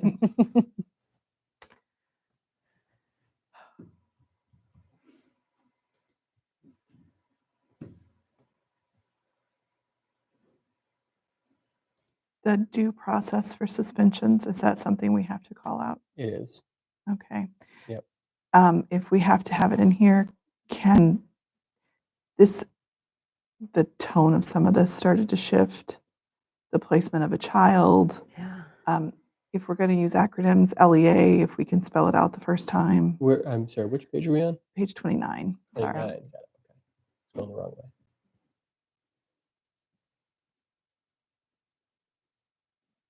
And So- are these things that we can't just, So the new piece here, the due process, Mm. that language was language that was directly approved by the tiered focus monitoring. And it's legal language that they're recommending that we Okay. have. But we Yeah. can certainly call out things like LEA. You know, one thing I wonder if we could take all the sections that are just like the legal language sections and just kind could we of just put Put them a- all together? put a slight Please. gray background behind them. So like you want to read the legal part, here it is. Yeah. Or like, maybe they're put them at the end, simple. because it's a lot to sift through as well, like, Yeah. I don't know. that was- Like, can we consolidate those into one section and then, yes, But make if them you gray or if you stick something? them all at the end, then you'd have to link them to the end. Like you'd I have to guess link that's them in the conflict. Well, They're- I just meant at the end of this, like, Of- I like in the this examples, section. like, I kind of wish the examples were all Easy to together find. and then Yeah. the details about what Um, happens, because the examples are the more tangible part. Right. I got to page 31 and it talks about we're into removal, Mm. long-term suspensions. And this is all law. Yeah. So you can't be on long-term suspension for more than 90 days. Right. There are some other sections that make it look like long-term suspensions are indefinite.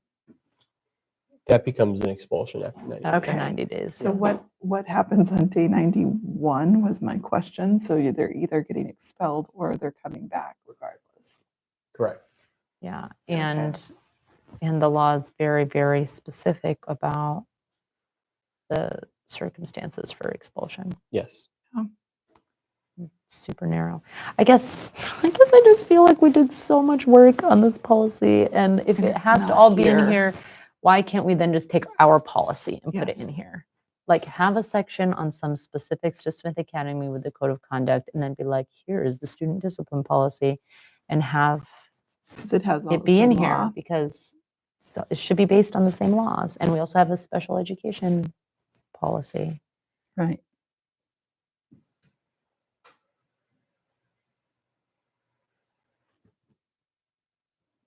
So I don't think the work that policy did was like in vain sounds wrong, but it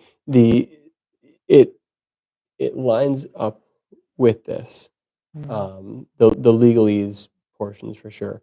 The reason the reason that these pieces were included and spelled out and it made the section longer was because this was directly what was recommended From the regulators. from the regulators through our tiered focus review last year. And it's part of our corrective action. So they're gonna once They're going to come back and look at it. They're gonna once this is Yeah. approved, we submit this as part of our corrective action. Say, here's So what you told us to I- do. We did it. Here's I what we think have. there's probably a few small formatting things that we could do Mhm. if it stays in to help people read the document, because, or at least find what they are looking for in the document, Right. and leave the detail, but maybe help it not be quite so front and center. And I don't want to take a lot of time in the meeting to go through that, but I Yeah. think it could really help. I would just say that anything that was relevant to the TFM, Desi's already seen it and has given me feedback. So those, any corrections, I've already put in.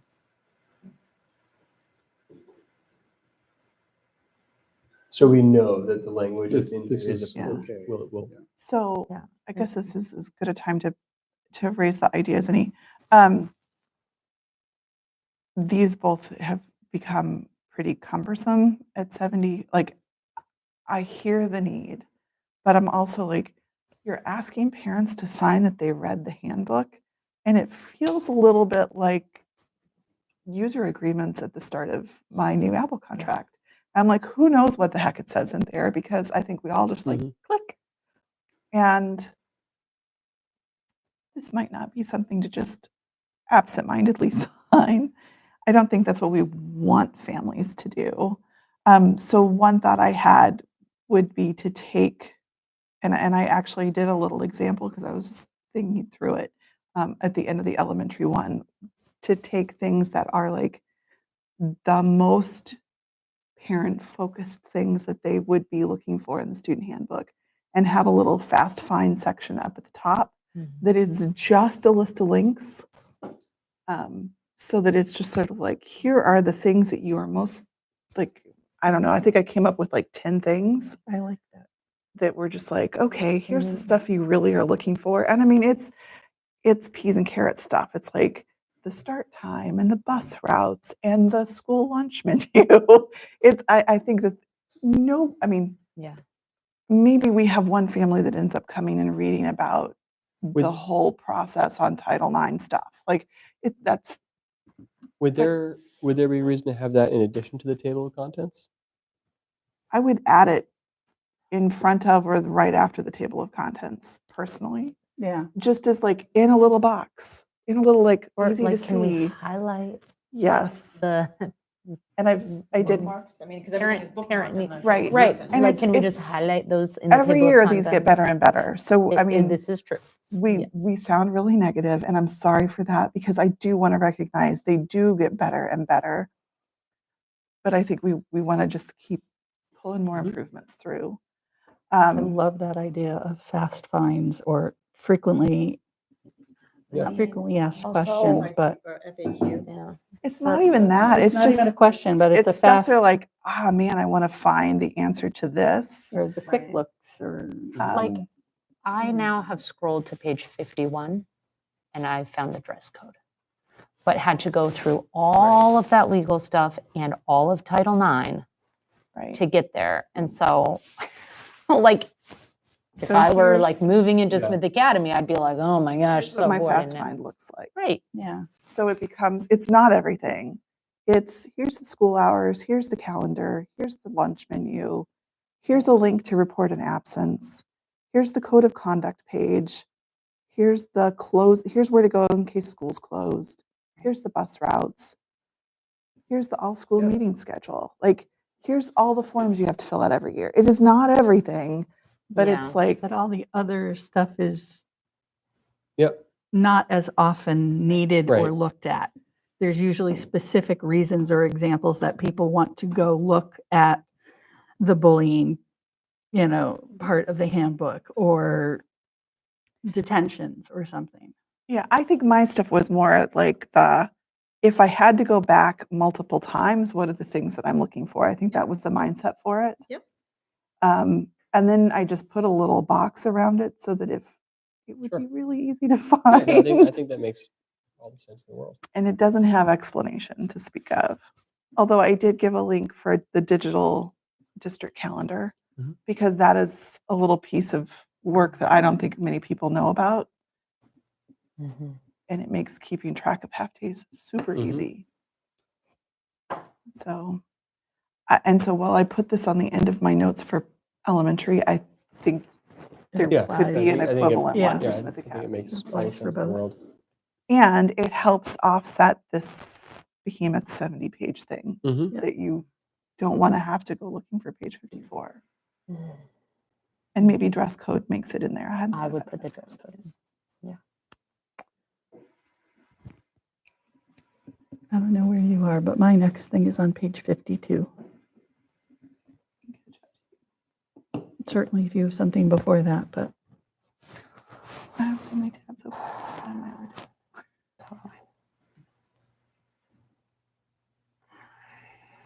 Oh, yeah, and not to keep going back to this, but then at the very end of all of the discipline stuff, we had a section on interventions prior to discipline.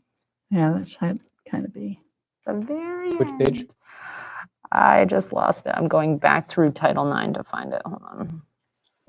Oh man, the Title IX sections are Yeah. huge. Mhm. I had Like, a I love an appendix. Oh, yeah, interventions prior to discipline. Oh, It's yeah, on there you page go. 38. Yep.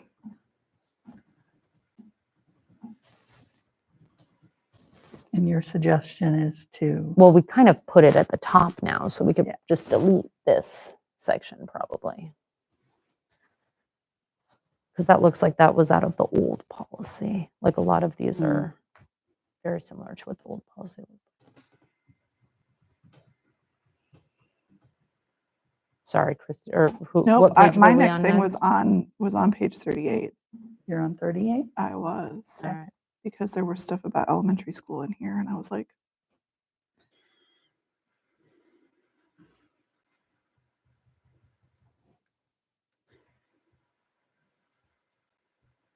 Where are you? page 38. Interventions prior to discipline. It was sort of like, could this be more specific to Smith Academy? I think this is the policy, though. Mm, Some students will act out, difficult to manage. yeah, I think that whole paragraph should just be taken out. Yeah, that's Since the we old included language. the That's stuff not from the the new current policy. language Yep. at all. Right. That was in the old JIC.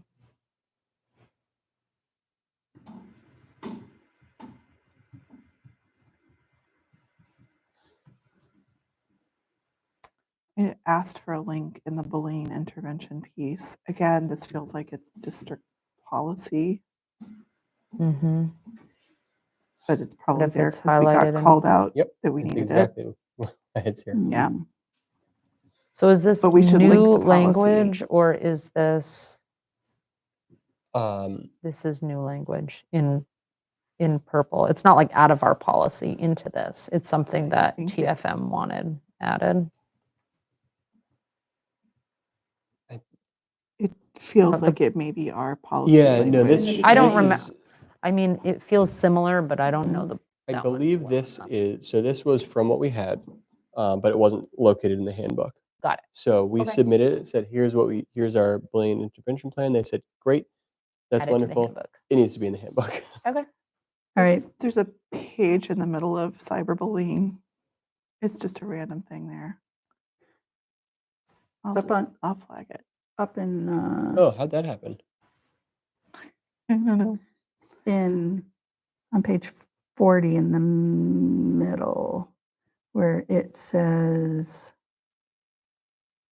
you can find Hatfield's entire bullying prevention and intervention policy, including definitions, online. I have That a would note be- to add a link right there. Yeah, that would be a Mhm. great place to throw in the link.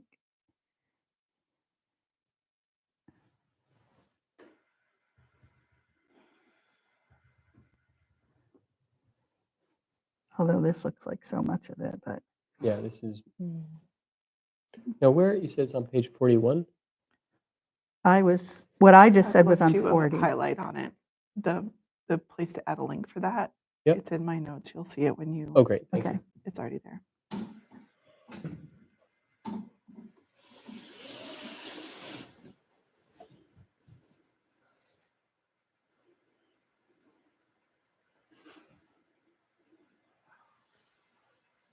I don't know if there's a way to make that Title IX piece not so, is that, This was, if you recall, yeah. recall the conversation we had last year, it was for the same reason. Yeah. That we had this information, but it was not in the handbook, and they said it needed to be in the handbook in order to be. Understand why a link does not count. Yeah, I know. So we They also think redid people all our aren't Title gonna- IX policies. People aren't going to click on the link to read it. Well, they're not going to read this either. Right. When they scroll through and see all the pages. Sometimes I'm a fan of an appendix. Mm. Still in there. So But all those moving- sections could be Right. referenced and linked to Right, the to appendix the would be. appendix. It's a very good suggestion. I was just checking that we get to dress code for graduation, page That- 52. That's where I have a thing. Now we're- Chords? Do you have anything on chords? I just Mm. couldn't remember what we changed, and I didn't feel like it was It was here, the and I couldn't military. remember it. It was the military one, wasn't it? Yeah, so It's I a- think military is a stole. we updated some language in this section, and I couldn't remember what it was, but I didn't feel like I saw it. It was about the chords. Yes, I remembered that it was chord related, Oh, and we updated it Which, last yeah, we did I do an thought it update. May or early June. I 'cause we thought did it right was for before student graduation. committed to joining the military. that was part of the original one. We added another. Yeah. or Something chord. else. All right. But this is saying the military thing is a stole. It is, yeah. Okay. Yeah. But we added a chord for something else. It was related to, Trying to Sealed by find the- literacy. yes. That's it. So that should be in here. It's a green chord. Or, yeah, I think it is. Well, it doesn't, the colors aren't mentioned here. No. Oh,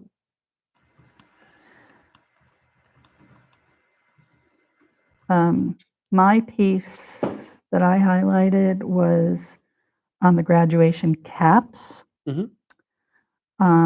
The last bullet that says they're turned in and approved on the Thursday before graduation, given the caps back on Friday to take pictures. Before walking, they're inspected. Changes to caps after approval will lead to disciplinary action up to and including not walking or participating in the graduation ceremony. Weren't we just told that we cannot deny a student that? Didn't we have that conversation in policy about something that we can't prevent them from doing? I think you We can't prevent can't- them from like graduating, but you can prevent them from like participating in. the Correct. And event. we can't. Like we would still issue a diploma. And we can't deny someone the opportunity to participate based on like not being able to pay for something. I think class dues was the specific thing that if they haven't paid their class dues, they I thought it was for any reason, no. no. So a disciplinary Yeah. reason Yeah, is reason you- enough Also- to not Yeah. participate. We also talked Yeah. about disciplinary reasons and you can't have academic punishments, Correct. Mm, this is which we not don't an do, but this is, academic Yeah. right, because we're still going to issue the diploma. Right, but Right. somebody could be told they can't go to the prom if there was a disciplinary issue right Mhm. before. Absolutely. I just wanted to make sure that wasn't in conflict No, with it's something good to- else. It's good to have tea. Yeah. Commitment to the team. I don't remember anything else after this, but I'm scrolling Don't just in case. think so either, but I'm Um, looking. I had something.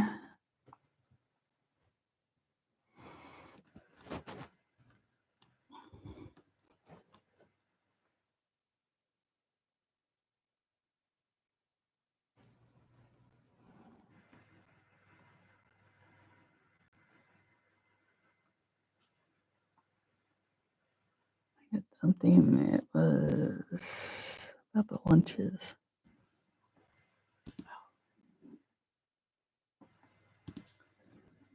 It's all the class officer election stuff. That whole new section reflects the changes we made at the end of the Yes. year. Yep. That's in That here. looked all familiar. So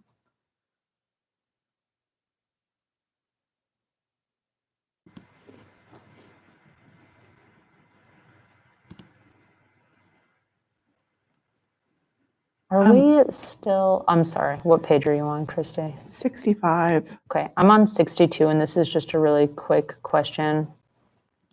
Are we still alerting the radio about the school cancellations?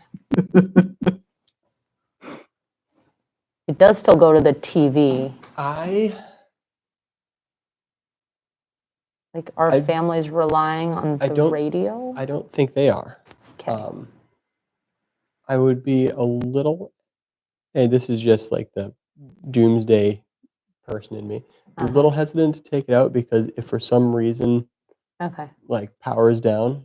But if and- we're not currently letting the radio know, the radio this is station if this we're is saying closed. I believe that goes when we put it out there. I believe it Oh, goes it automatically goes to all of these. to the groups. radio. Yeah. Okay, that's what I wanted to like. I'll verify that. In the elementary handbook, There it you go. talks about the website. Is somebody actually updating the website when we have cancellations? I have been. Yeah, Okay. And you can do that from home. I can. Just If I- check it. If I can remember how at 4 a.m. Just the silly things. Perfect. No, I just wanted to like, if this is an automated process, I'm happy to leave it in. But I was like, wow, is anyone listening to WHMP to hear if school is happening? I noticed that the idling restriction is back in, which is our policy, which I was surprised by. Now it's here. Like, woohoo. Yeah. I'm not sure what led to that, but I think that's something I may have put in because I came across it. It was from the tiered focus monitoring. Yep. really, Yep. it's in our. It was in some of the language relevant to what we needed to have.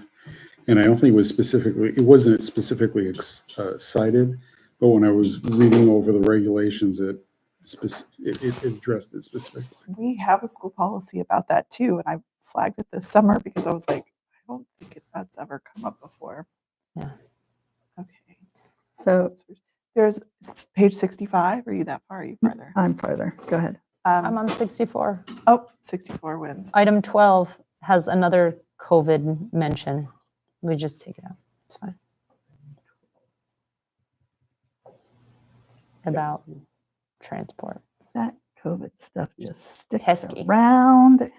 Well, you guys were really thorough that when you made updates. Look how good you were at that. It's taken us Just gonna 5 years to add. weed them out. Okay, sorry, carry on. That's okay. Would you say you're on 65? 65, bottom of the page. Food. Mhm. And the first one on food is sweets, which is not in the spirit of the wellness policy. I also don't think we need to call it out specifically. Yeah, Oh, Just say food or beverages. Yeah. Yeah.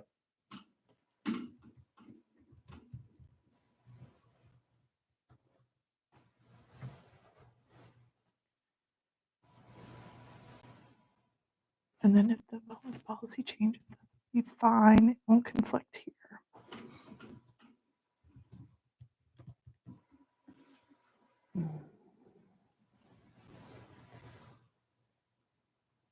Page 68, Mhm.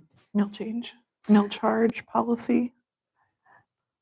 Yeah, the whole thing here, like, All the meal stuff feels, I mean, Oh, is this? Yeah.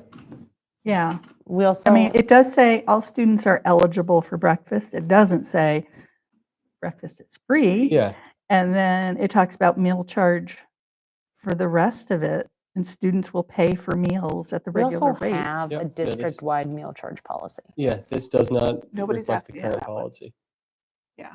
Yeah, So here's another This needs place to get where updated. it could just be And or a payment, link to just the link it. policy. We just link it. right? And then it keeps going on to the next page for payments, All of that. Yeah. refunds, Delinquent delinquent accounts. accounts. Well, wait, you just Although the saved a whole ordering food was page. kind of, Ordering food needs to stay. I was like, no, keep Yeah. that one in. Keep that, Keep that is ordering food. separate.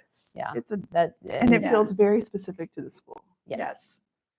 Although I I have wouldn't, witnessed it in the past. I have, kids ordering food. yes, I mean, I've seen that happen a time or two. I'm surprised elementary kids haven't tried it. Have they? What, Tried ordering food? ordering? Yeah, like like Grubhub getting- or DoorDash. DoorDash or whatever. Domino's. Shh, don't give them any ideas. teachers have, So, not the students. so many students are watching the school committee meetings. Yeah. I'm sure that's really a problem. This is Well, what at this everyone point would in be time, that's not been a doing. problem at the elementary school. Awesome. My next thing is on page 71, where it's a link to district policies, and it still has the COVID policy listed. Mhm. That policy no longer exists. Correct. So true. Take it right out of there. And it's, heads up, it's the same in the elementary Oh, handbook. mm. It's still listed in there as well. It's on page 72.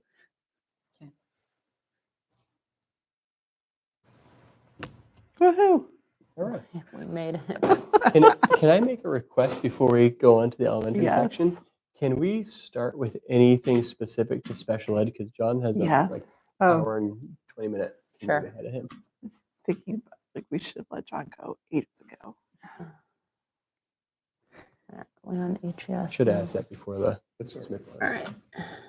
Well, so do we want to skip down to like page? Truthfully, I I mean- don't think I have anything that's specific.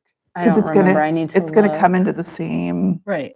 And Right, you've 18. seen the update we did to the discipline policies and the students with disabilities. Right, and and we have discipline. those new policies, which is good. And yeah, my questions are things like the Title IX section's 10 pages. Could it be linked? But maybe it could just, Be an appendix. it could be a paragraph and then see the appendix for the full.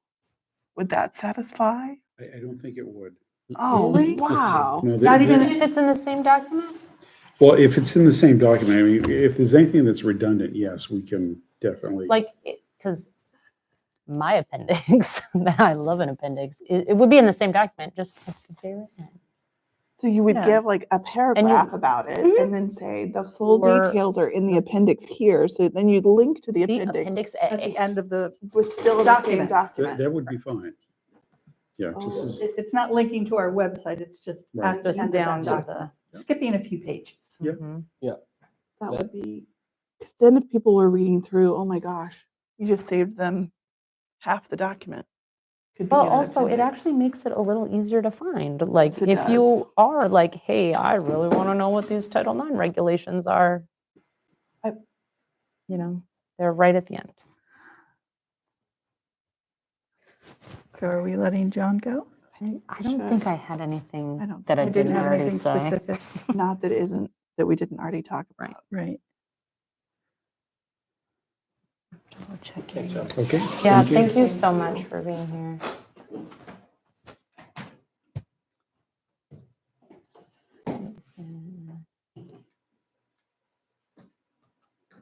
So as we open up the elementary handbook, Mm. um, in your letter, there was a typo that I just wanted to double check. Huh? You have a typo before that? Oh, Man, I gotta up Sorry. my game. No, well, sometimes you go but through it so much, then you don't even see it anymore because you No. know what you mean. this is, these are long documents. I don't blame anybody. Oh, If you want to do yours, Christy, I'll find mine.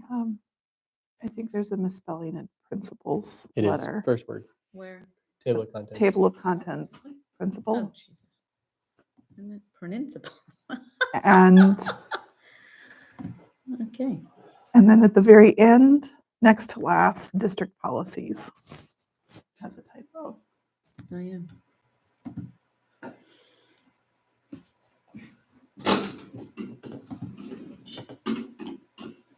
You're in my, you may be making updates on my copy, which I don't care where you make your, I'm just making Oh. you aware of that in Gotcha. case Okay. that creates a problem for you later. All right. I don't care. Okay. I'm just imagining yeah. No, if no, it were that's fine. me, I would then get to something later and be like, where did all those changes go? Okay. Where's the typo on the, On the letter, yep, second paragraph, contact me of our most. yes. Yep, I just saw that. Okay. Contact me, period. We talk about in that letter, just under that, to check the school website regularly, and the website will be updated routinely throughout the school year. Mm. Is that a promise we can deliver? We have a webmaster as a new stipend position this year. Yes. And is it filled? It We haven't. will be. Yes, there Yes. is somebody who's interested. We have a high degree of confidence? Yes, we That's do. going to pull off? Okay. Yeah. I'm just like, we have yet to pull that off. Yeah, So there's so much hope there. Yes. just optimism. Connor, in the district directory, you have 2 phone numbers. Ooh, one myself. On my, Uh-huh. here? In the elementary one. Oh, The superintendent number and the principal number is different. oh. Interesting. So I don't, Depending on which hat you want him to wear. well, I don't know I who don't even know picks. who 04. I Like, can we don't know call where her and that find out? goes. That used to be, 0486. Secret, the 0486 secret line. was Oh, a you know number what? for the school. Oh, I was Does gonna that wonder if- bypass the secretaries and The go straight back to you? line. The back line. I remember that number.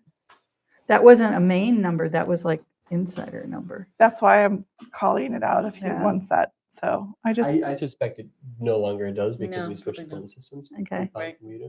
All right, okay. so I will update that. I didn't even pay attention to that. I was just making sure the names are all right.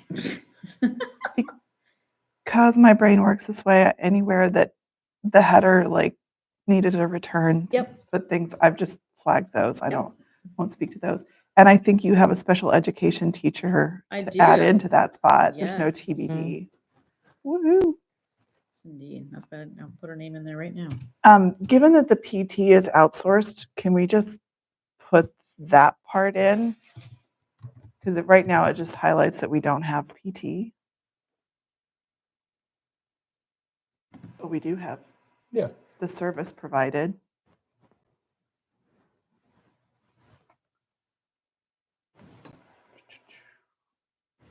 On page 9, Hang on, that. the cafeteria food services, are those the updated people?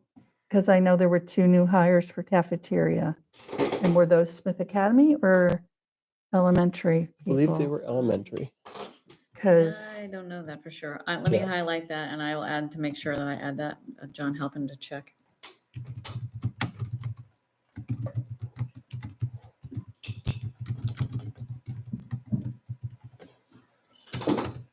Okay. Page 9 on the bus, I would suggest 5th grade versus 6th. Oh, I tried making sure I You, got all there, of those. so many were caught. I noticed them. Okay. I did a so find many. in, well, I saw that one and then I did a find and looked Yeah. for 6th, the word 6th, and it was nowhere else. All So right. you So that was found on them. page 9, you said? Page 9. Okay. And then that's where the school bus stop thing is linked Okay. right there Yep. too. So then add more specific explanations to the timing of that. I wrote to myself a note. Yeah. Or, and that could be on the stop list. It wouldn't have to be in the Yes. awesome. on page 10 at the top, when it has the bullets there, it says cell phones must not be used on buses. Aren't we really encouraging kids not to have cell phones in the elementary school? Like not even to bring them or? Yes, but as much as it's an opinion that students don't need to be coming with them because ultimately we want parents to contact the office if there's any kind of change in pickup or something else that isn't necessarily prohibiting parents from sending their child with a cell phone because they are looking for them to call them when they get home, whether that's because they're a bus student or they're walking home or riding their bikes home. So what's helpful and great to know is that aside from maybe first thing in the morning as they're walking into the building, a few of the older students, we were like, put the phone away, put it in your backpack. When they would first walk in, they would be respectful and do just that. For the most part, they're not walking around with them during the school day. For the most part. Right. I think they should What- all be in the what- and backpacks. Yes, and but what away. ended up happening was there was an incident on the bus in which a student was wanting to be friendly, showing another student something that they really liked on their screen on some kind of, and it was scary. And the kid got really nervous because it was some kind of video that the student thought was funny and hysterical, but really was like upsetting and scaring the other student who was watching it. So I've made those phone calls of just giving you a heads up. Your child is opening their cell phone on the bus and is sharing videos. And then we were also understanding that sometimes that was actually, I had to talk with a few students in the spring because they were listening to music and we're forgetting that sometimes the expletives were not welcome on the bus either, that the younger students could be hearing them if they were playing their music. So yes, unfortunately, as much as I would love to say, don't ever bring them to school. We have been very appreciative that families have been definitely, and kids respectful of not having them on their person. They leave them in their backpacks. And because backpacks are in lockers, generally that's not something that they've been walking around with. But being on the bus, we would encourage them to be in the backpack, but that's where it should be. But I can't say That's that they can policy never now. It's the walk around with policy them. that It's policy it's- that they cannot Mhm. use them on the bus at all. Correct. Is there a way that we can, if an elementary parent wanted their student to have a phone for some of those reasons that you outlined, call when you get home, whatever, that those parents have to send in a written permission that I've given my child permission to bring a phone into school. And the agreement is that the phone will stay off and in the backpack all day. Like, is there anything that we can do about that? Like, I think the action there is if it's against policy, it's against school rules. So if there's an issue, you follow the disciplinary procedure. Hey, you had your phone out, you can't do Mhm. that. You're not allowed to. And then it could escalate to the point where the student, hey, your kid's had his phone out 3 times on the bus. That's not allowed. You can't ride the bus for a couple days. Right. Um, and the phone gets Confiscated confiscated and the during parent has to come pick it up. each Right. time Yeah. the student is caught with that it. does get a little tricky on the bus because They get- then you're asking the bus company Which employee they're to not take the gonna, bus right. and they are supposed to be able to get it that day. Right. So whether or not we could ask the bus company employees to take a student's phone and confiscate it as we could as teachers or admin. It works in the But- morning. It does. Because somebody can meet the bus and if something's confiscated, not so much in the afternoon. Right. Unless we had bus monitors again. Well, Student I mean, council the kids. policy is not saying that students cannot bring phones to Can't school. have them out. They can, They were right, discouraged.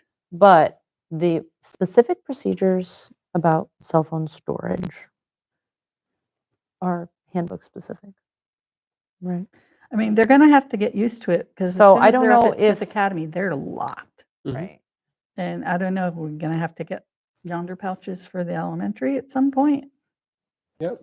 We had put them in a budget at one point, but for whatever reason, we didn't end up getting Well, them. if They were in the policy last year in the handbook. If it Took becomes out a because we state- didn't get them. Right. mandated thing Yep. that Desi's talking about doing it. Yeah. Well, that's passed now. Yeah. It's bell to bell ban. Yeah. And they're looking at funding to give everybody the pouches. All right. My next thing is all the way on page 20. So somebody may have something to have that. I do not have anything before.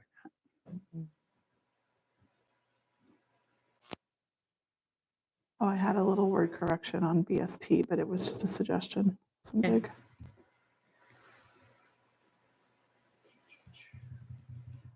So the assessment and grading policy, just,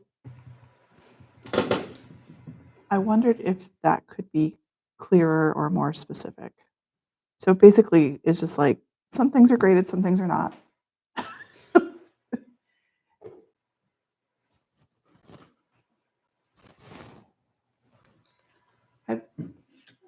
Okay. I've had experience where it's not clear in a classroom what's getting graded, what counts towards assessment, what counts. And it's the teacher wasn't clear when asked.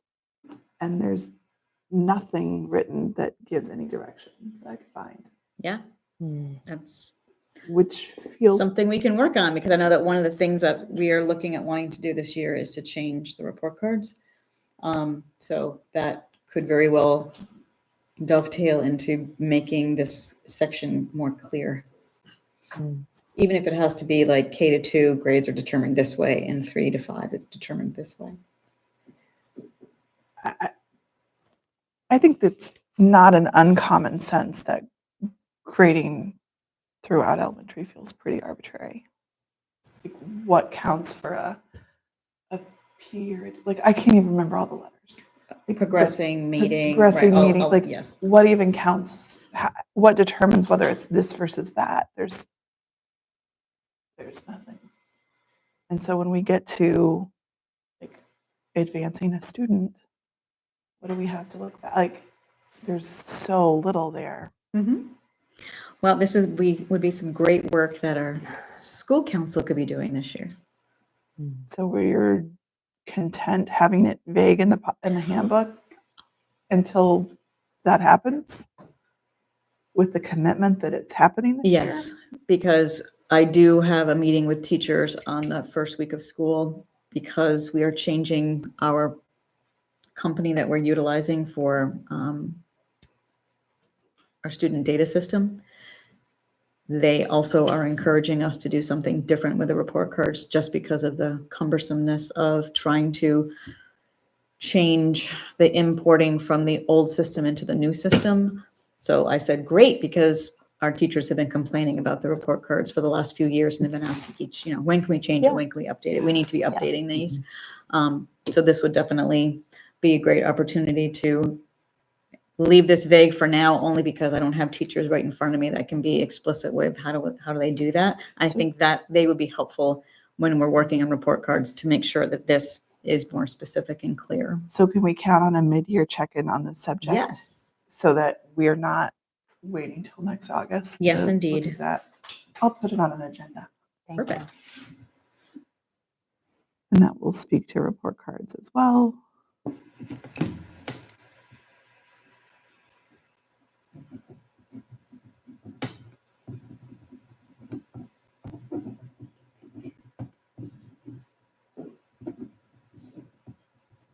In 21, are we still encouraging people to get COVID shots? Nope. Well, I I mean, don't know. My we are nurse now. might say yes. Actually, Yes. there is a whole Yeah. push right now Yeah. on that. Yes. Okay. Sorry. The health It's- department, it's state not health department required, just but- went It's through not that. required, but it's It's a we should recommendation. encourage everyone to get. Yeah, just Those like no flu different than the shots, flu the shot, whole- right? We do a flu shot. The clinic happens every year, in which we offer both a COVID booster as well as a flu shot booster. So Page number 24. Hmm.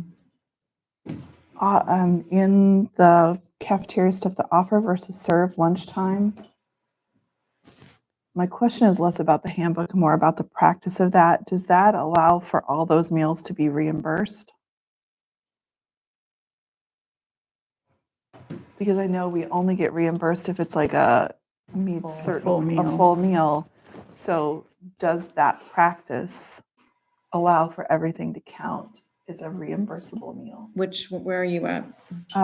Grades 24. second page 24, kind of upper Oh, quadrant. offer, yeah. Offer versus serve lunch line. yeah. This is not scrolling. They're encouraged to take one of each component, but are required to take at least 3. And your question is that gets you- 3 reimbursable? I think Yes. that's why they have to take at least 3. There's Right. 3. It gets So they And need a It milk. has to be different. Yes, Mhm. they need a milk, a fruit, and a vegetable.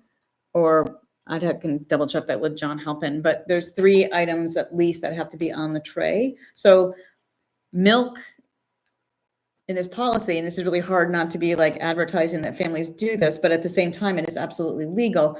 So meals are free at the elementary level for both breakfast and lunch. However, if a student has a home lunch and wants to get a milk, they have to pay 50 50 for milk.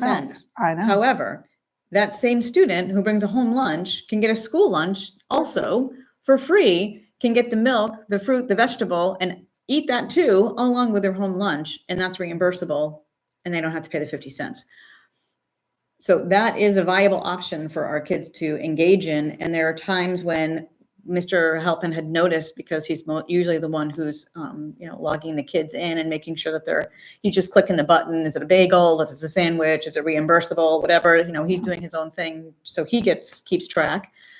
And he began reaching out to families to say like, hey, did you know? But there's so few kids that were just Right. milk only that would then, he's like, you are more than welcome to do this. You can take this whole thing, even if you don't want the meal, like the sandwich or the thing part, but you want to eat the milk, the fruit, and the vegetable. That's still fine. You can still Right. get all of this. And probably Each and would every day. help us Not out. only is it fine, it's encouraged because Yes. you're right. It would, We Please need to take up the fruit and number of- vegetable with the milk that you're already wanting. Yes, it would actually help our financial situation. As crazy as it is. Mm. Okay. Under parties at the end of that page, I really don't have a strong desire to reinforce the wellness policy, but I want to have a strong desire to actually follow our policies or fix them. And when we say it's strongly encouraged to include healthy choices, it's like, I think that policy Oh, more says, than right. Mhm. So it encourages. shouldn't It's be, like, yeah. Yeah. So Right. just something to the effect of like, just Mhm. follow the wellness policy. the For snacks and policy celebrations? mandates that parties only have healthy choices. Right. It's not an option. Okay. There's a fair amount of not following that policy going on. Right above that, it's still kind of listed under food allergy, but it is, please also review the following information on our website. And it's listing some things, but Right. we could Do link links. Oh, some things there. in- okay. The meal charge policy. I know wellness is linked below, but above that, yeah.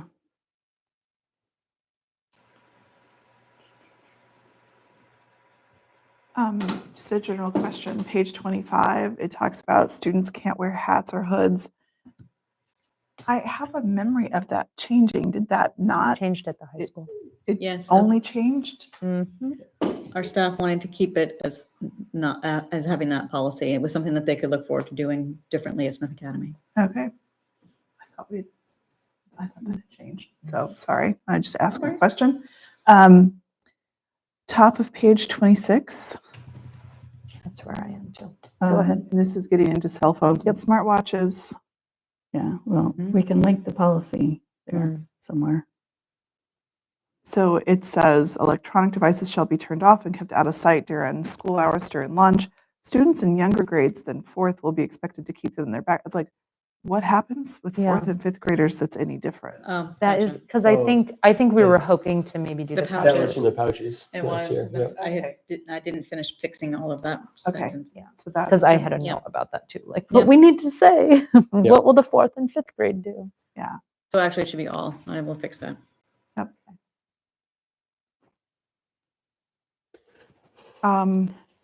I was wondering if there's a link to the insurance company that gets referred to on the end of page 27.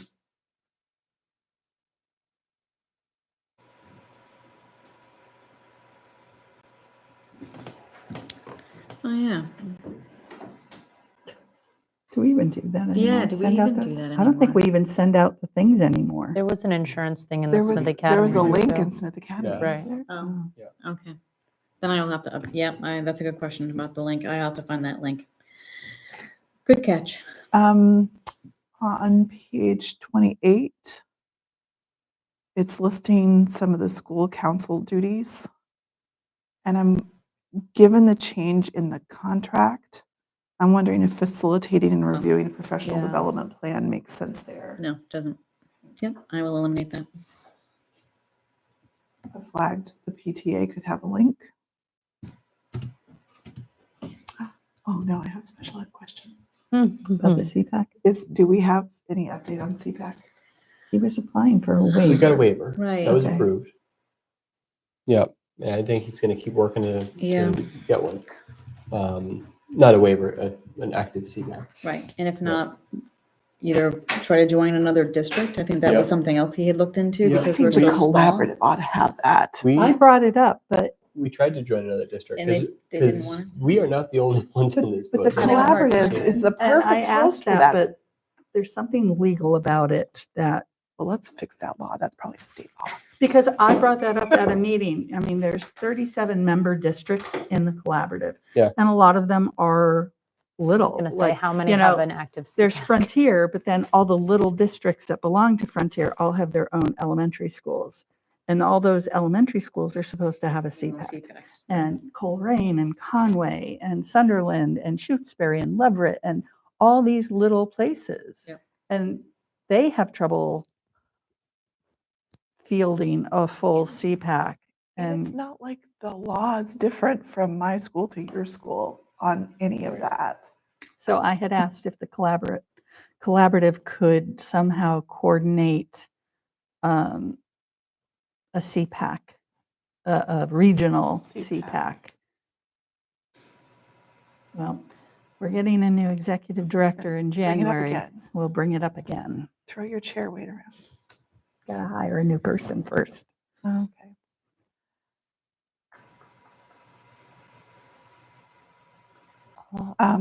Video release Oh, yeah, the release, an the actual permission release. Yep. would be great to add there. Yep.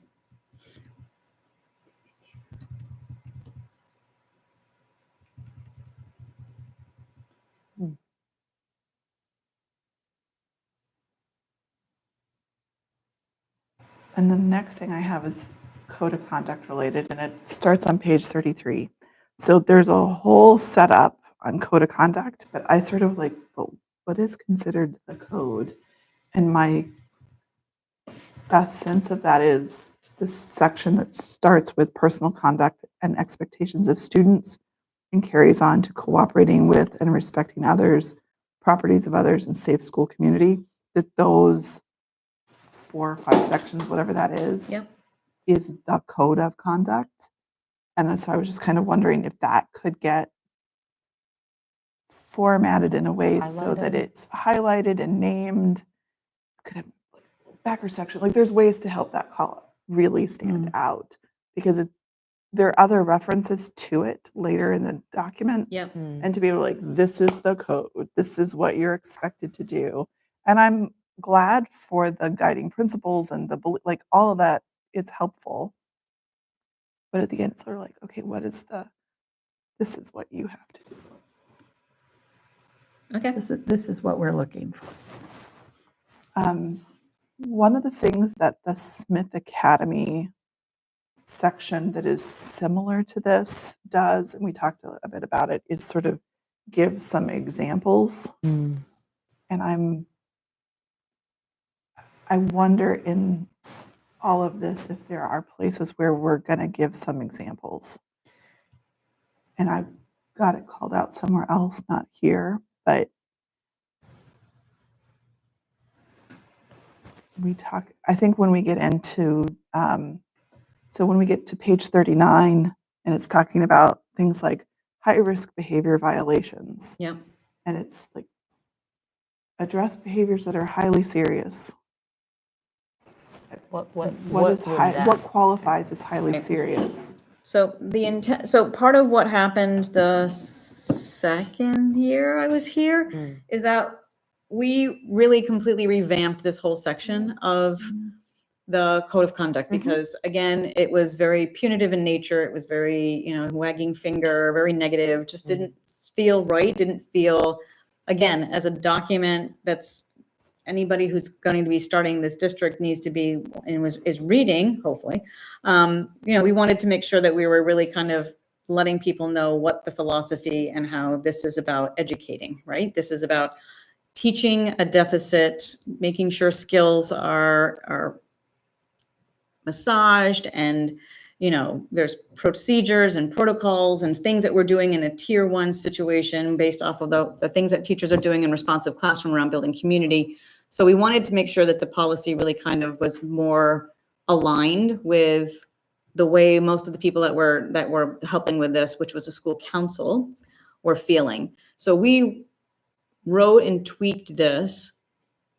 And then last year, school council was put out. I had a couple of parents who were interested. I didn't get enough staff to do this. No one came forward because there is some things that still need to be massaged with this whole document in this whole section that really needs staff input as well, which is what I was hoping could be addressed when we were all meeting. This coming school year, we'll be working also on the school improvement plan, but it's definitely a goal to try to have a meeting and this set up sooner in the school year. I had put this off and was like, the policy is like we meet 4 times a year. Maybe we can do this in February, March, April, May.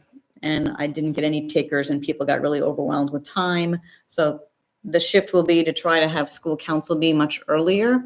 We definitely have the school improvement plan to create, but this was also an area, besides the grading policy now, that also needs some attention around. Internally, we've been addressing the notion of like a major versus a minor behavior tracking to help support teachers. And again, just kind of looking for patterns over time, times of day, situations that just might be a one and done, and then maybe you don't, and nothing else happens, but then a few weeks later, or a couple months later, something else happens versus something that just kind of continues. Because we do look at that information and documentation so that we can make plans. So when people are bringing those forward and sharing them, then things get done and things get, we put things in place. But teachers that don't bring things forward and deal with them internally is great, but I don't want people feeling that there's not a place for it, because we definitely are trying to do that. But a lot of things also come from intent, like how, I can say we can start trying to put some things down, but I get nervous that people are going to be like, oh, well, you can't do this with my child. My kid's not going to be able to have some type of disciplinary action because it wasn't mentioned in the code of conduct. Well, I'm not going to be able to put every little infraction down. And I think is why the suggestion came up earlier, like includes but not inclusive, like just Right. this But is not limited not to. limited to. Right. I worry that when there's I hear the reasons why you want to have some room, and I get that, but I also worry that like we could have a whole lot of variation that Right. there's not equity going on.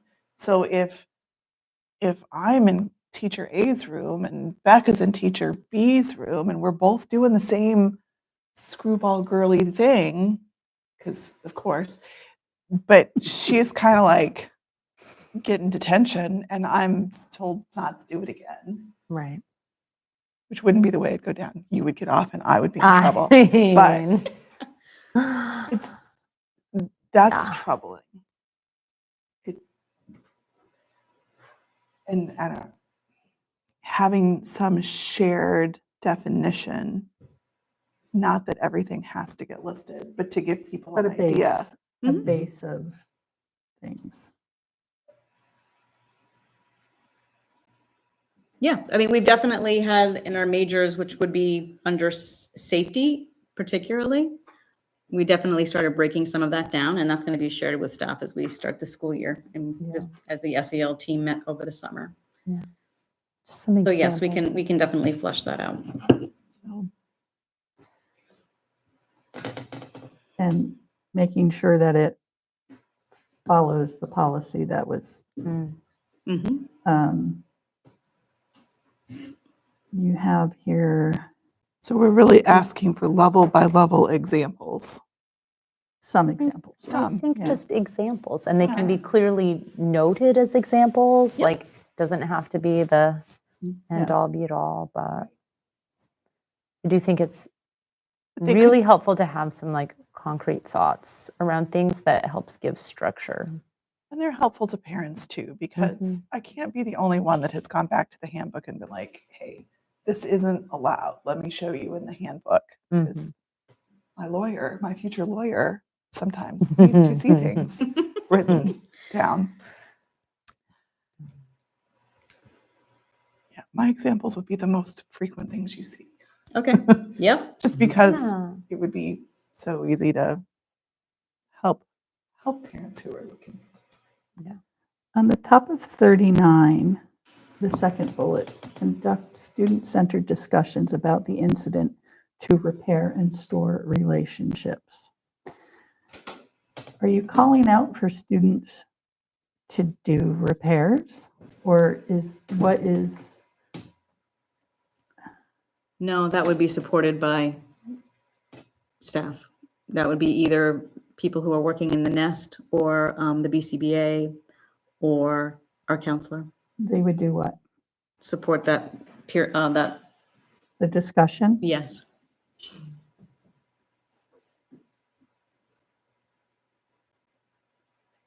Just for clarity for us, who is working in the nest? Is that has shifted? Is the BCBA in the nest or somebody else in the nest? Mr. Rosazzo is going to be still in the nest. Thomas. Okay. The BCBA will be supporting that also. And the nest isn't the only place students can go and access if they need it. The Star Room is also looking to open up and be more of a resource for students who might need support and a quiet space to work. The nest is up on the second floor, Correct. like on the Across from corner. the library. But what is the room called that's on the first floor? It used to be the butterfly room. We haven't named that yet. We just finished getting a nice refresh. It has a nice new decor of fish and Fish room? yeah.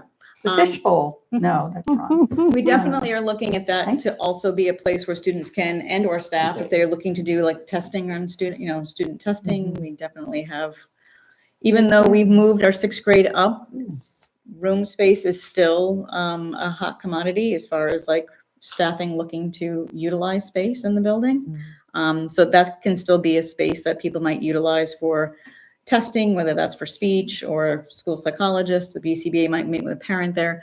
But as far as students go, it's still a place where we do have a majority of some ESPs that will take a student just to finish and do some quiet work.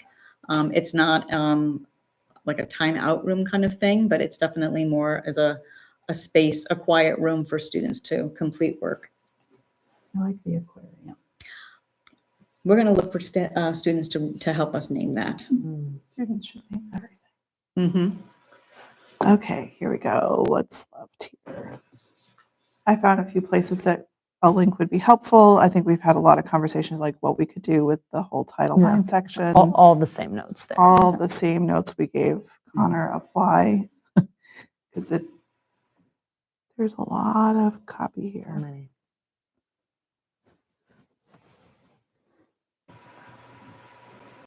I'm still scrolling through Title IX. Appendix A.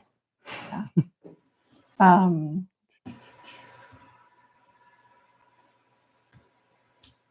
there's I left you a note about it's like pursuant to the student discipline code. That's like might be as outlined in this handbook. Yep. Can do. There's a reference to student discipline code, which I could not find anything titled What- student discipline code. What page is that? Page 51. I'm wondering if that's old. That may have been before we did our code of conduct. I would not be surprised. Oh, it has to do with, it's listed in the smoking on school premises section. On page 51? Top of 51.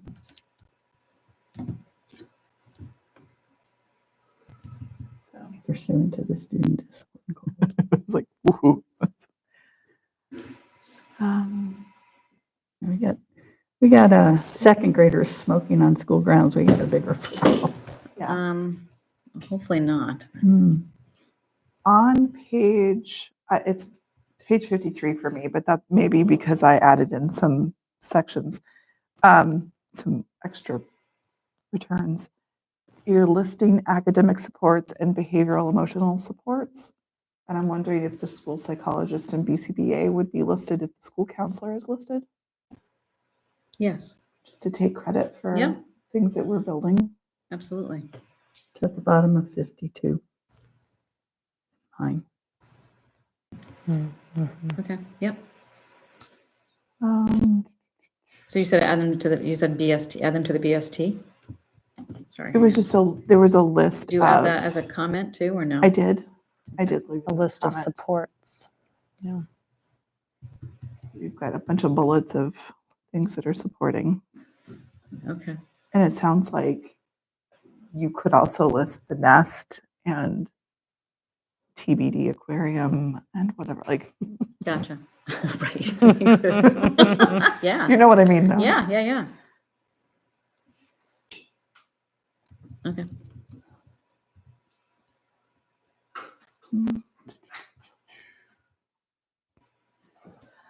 We get into, it's on page 55, it starts to talk about suspensions. Mhm. And the tone of this just like came out of nowhere. I'm wondering if that's, hang on.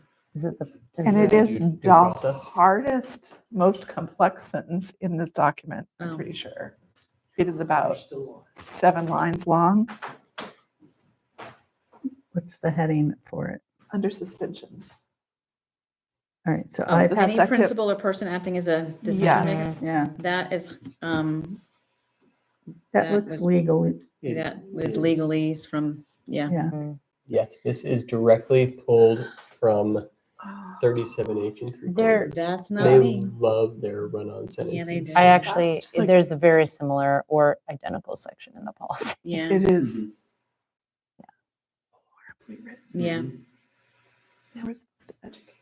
I It's know. just embarrassing. So well, maybe we can put, that could become part of The- an appendix. Oh, yes, all of Yes. this. yes, but also That is one put in sentence. parentheses that, The last line is, what Mass General Law that is and what section, what all that. you know. yes, that would help. Then they know we didn't create that mess. Just title Appendix A, Mass General Law. Mm. Mhm.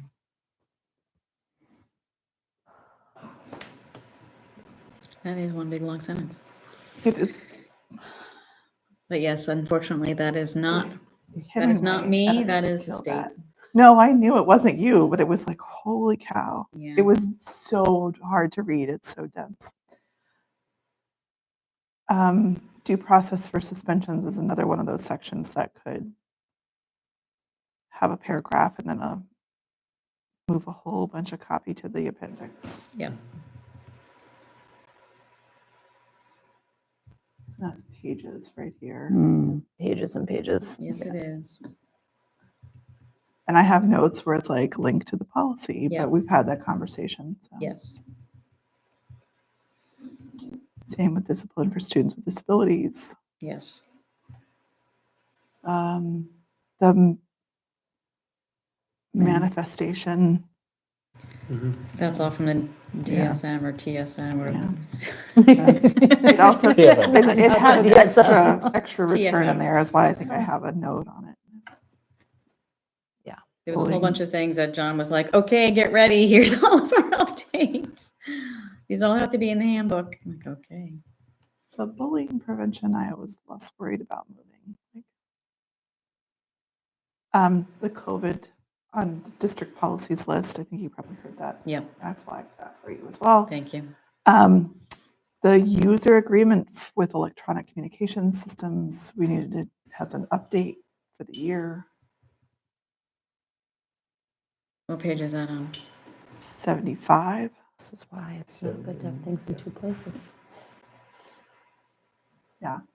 So here are some of my really random questions for you Mhm. that I could not find an answer to. Can kids bring toys from home to school? No, they should not. And that is something I probably need to have as a policy, shouldn't I? It used to be in there. So I'm not and sure I why and can't how it find got it now. taken out because it shouldn't have. That's one of the bone of contentions that I have so many staff coming up to me going, I can't find it. And why is it that parents, I mean, I will put it in as a, in my newsletter occasionally, like, we don't have toys coming to school. We have school issued fidgets. If you have a child that needs to be playing with something or holding something, we buy them and provide them. It's not something you should be coming in with. So if you could please add that Okay. back in, because Yes. I would count on that in my love. parental role, because Mhm. my lawyer has been referred to that before. Got it. Where would it go in the handbook? I I mean, don't know where it I was was- before, but it used to be in there. yeah. And there needs to be some clarification for what does that mean for show and tell? Because that is the conflicting moment. Got it. So, Sharing, right. or whatever Yeah, you but want to, whatever it whatever is, that's right. called. So that, There's a lot of, Yeah. even with the share, yeah, I can definitely have a bigger conversation with that with teachers, because a share should be something that even if it's brought in, it's, once it's shared, it might be placed on something, a shelf or something for kids to be able to like look but don't touch after that. And then it gets, at the end of the day, it's in the backpack and it goes home. It's not something that continues to be played with during the school day. It doesn't then follow them to lunch or to recess or to specials or anywhere else. So it really is supposed to be staying in the classroom away from others, because it shouldn't be hands-on and it shouldn't be touched by anybody else at that point. are there rules about snacks? Because I think everybody has snacks, like an everyday snack. Yes. thing, Kids and I go to didn't, school with a snack. I didn't see anything about Snack snacks. time. Okay, Again, the wellness policy definitely has an opinion. okay. And Although, if it's sent from home, it's still supposed to be encouraged to fall within the guidelines. but they're not sharing it. Right. So if I send my student to school with a can of soda and a peanut butter and jelly sandwich and a cupcake, you know, I'm not providing for anybody else. But you have a problem if you have a nut allergy in the classroom. Right. Like All right, so not a But peanut butter that's and jelly not- sandwich, but a soda, a I- cupcake, and some kind of sandwich. I will say, Patty did a very good job of setting everybody up for like, this is the rule. And even at snacks, we ask that kids only bring in things that fall within these parameters. Mhm. And as every grade you go up, it gets A looser and lot more looser. lax. And, you know, then there's Pretty the soon they're teachers that give throwing out candy candy. for, yeah. Teachers give out candy if you keep your desk clean. So boy, okay. anyway, So add about the toys so toys, and Snacks. snacks, and this I wrote these on my notes too. Are there rules about aftercare? So we run aftercare. Aftercare is for our students, but aftercare isn't in the handbook. There are some mentions to aftercare sprinkled through, like you can't have your cell phone at aftercare, Right, but that's it. gotcha. And there could be an aftercare handbook, Yeah, but or before and after care handbook of, it just seems like there's nothing right now about Okay. that. I didn't see anything on payments. So if you're making tuition payments for preschool or payments for whatever else, before after care. before and after care, like Yep. where Field and trips. where and how, and do we have a new way to take funds? We don't. No, I have that fell off my plate. So we're still on my school bucks, but we're looking to get on with the town for Unicare or Unipay. Unipay. Thank you, not Unicare. Well, it's not great, but it'll be better than my school books. Well, it's not great, but the fee The fee is is a lot. way less. 50 cents. Plus, you can use a check. Your checking account doesn't have to be a credit card. Yep. You get offers options. And then I just started a fast find section on there for you.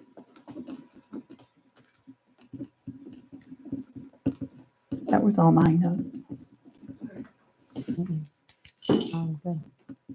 Good. So, and I want to reiterate, I do appreciate that these have been making big strides forward. No, every year they get better. Yeah. Every year they get better, and they get long, and then we try and reduce them back. It's like a little accordion, Bring right? them in, right? So, but I like the idea of the appendix that will work, because my fear is that just people won't read the part you need them to read, Yeah, which is unfortunate. It's sort of So- the opposite of what we want. right. Right. I mean, we have to have Title IX in there, but how many elementary parents are going to be affected by Title IX, Mhm. right? you And know, truthfully, suspensions. I mean, yeah. we had 0 suspensions at Smith last year. Right. Yeah. So that entire section, So- We spend so much was- time I thinking think and that's why an talking. appendix is perfect. It's easily accessible to everyone. It is in the handbook, but it also helps people sort of prioritize. Yep. So if we paired that and the little fast finds up front, Yeah. so the things you'd come back to, Yeah, I think both of those kind of, just makes it more readable They- because we are obligated to include a lot of these regulatory things. And we all know that year after year, things come up and we're like, well, I Mhm. guess it's got to go in the handbook, but then it's hard to get rid of anything. I think quick finds might be a thing for the website too, with our webmaster. Oh, there you Yeah. go. Right. Because, you know, to find the Plus portal, I know it's not Plus portal Yep. anymore, but to find that link on the website, I mean, I just is want the interesting. calendar. like Yeah. you have to go over to this column and scroll it down, and then it's under important links. I mean, you can go through everything before you find it there. It, you know, somebody coming in just to look at the lunch menu or find out my kid's grade, or you want the quick things and not have to. I think the calendar has a bunch of stuff that's beyond the calendar. It just doesn't show up in the tab that way. Anyway, small things that start to make a Yeah. difference. All right, what else do we have? Anything else? We don't have anything else on the agenda, I don't think, but I'll just do a double check. No, No, because we we did our need dates. to vote on the handbooks, Mhm. though. Oh, So how do we want to handle this? Do we want to say we're approving these with changes as called out? Or do you want to meet again and review the changes? I'm. hmm. They have to be ready for I think our notes next have been week. pretty detailed. Yeah. And most of the kind of time-consuming feedback that we got, I think, is going to be around, moving things around, making those appendices. There's some content stuff, the lists at the elementary school, some of the stuff at Smith, but it's not largely It's- content. No. No, They were it's just- some shuffling and formatting that Yeah. would make it a lot more Yeah. user-friendly. And that, truthfully, I mean, if we're not changing content, if we're changing how it's set up, I think I'm comfortable with that. I'm comfortable putting a motion to approve both the Smith Academy handbook and the Hatfield Elementary handbook for 25-26 as present, with the. With suggested edits. Sorry, with the edits and suggestions so noted, Second that. because of what you said, that it's not content. That's exactly what was just going through my mind. Yeah. I was like, there's It's not nothing glaring content. in here. Yeah, that there's would be- nothing that we're making you change the meaning of. Mhm. It's not going to be wrong. Right. Just Doesn't little- prevent you moving forward with it. Little updates, some formatting stuff, and then some shifting content. Yep. So, okay. Yeah. With that said, is there any other discussion? All in favor? Aye. No opposed. Quick clarification question. The no toys, snack time box, aftercare, information and before care, and the payments, you want all of that also as a new thing for this? Okay. Yes, and I don't think most of it's, I don't think your rule is new. No. I think it just No, it's Needs just to be needs passed to in be there. Yeah. in And there. I can put those specific things in a Google document before I add them in and send it to you so you can see them for final. You're welcome to do that, but we're trusting you. I We think we it's- I voted, think you it'll- can do it. I Mhm. wasn't sure if you wanted to see them before I actually put them in. If there's any If you want adjustments, Eagle Eye to look for typos over here, she's I- really You know who to good. call. Very possibly, yes, because as you know, I can look You at want this someone to document. just tell you to cut more out, call yeah, me. she always sends me. Um, Um, Yeah, that it's not content, and if there's anything that we're like, that could be better, we can fix it next summer. Okay. you All right. know? But as But- long as it's in there, But the assessment and grading and interventions and responses section, we're going to put on an agenda for sometime Yes. mid-year. Yep. Yeah. So review. let's not Correct. let that fall off our radars. That's fine. That sounds good. That could be a deep dive. Mhm. I think we need a motion. To adjourn. To adjourn. So moved. We're so ready.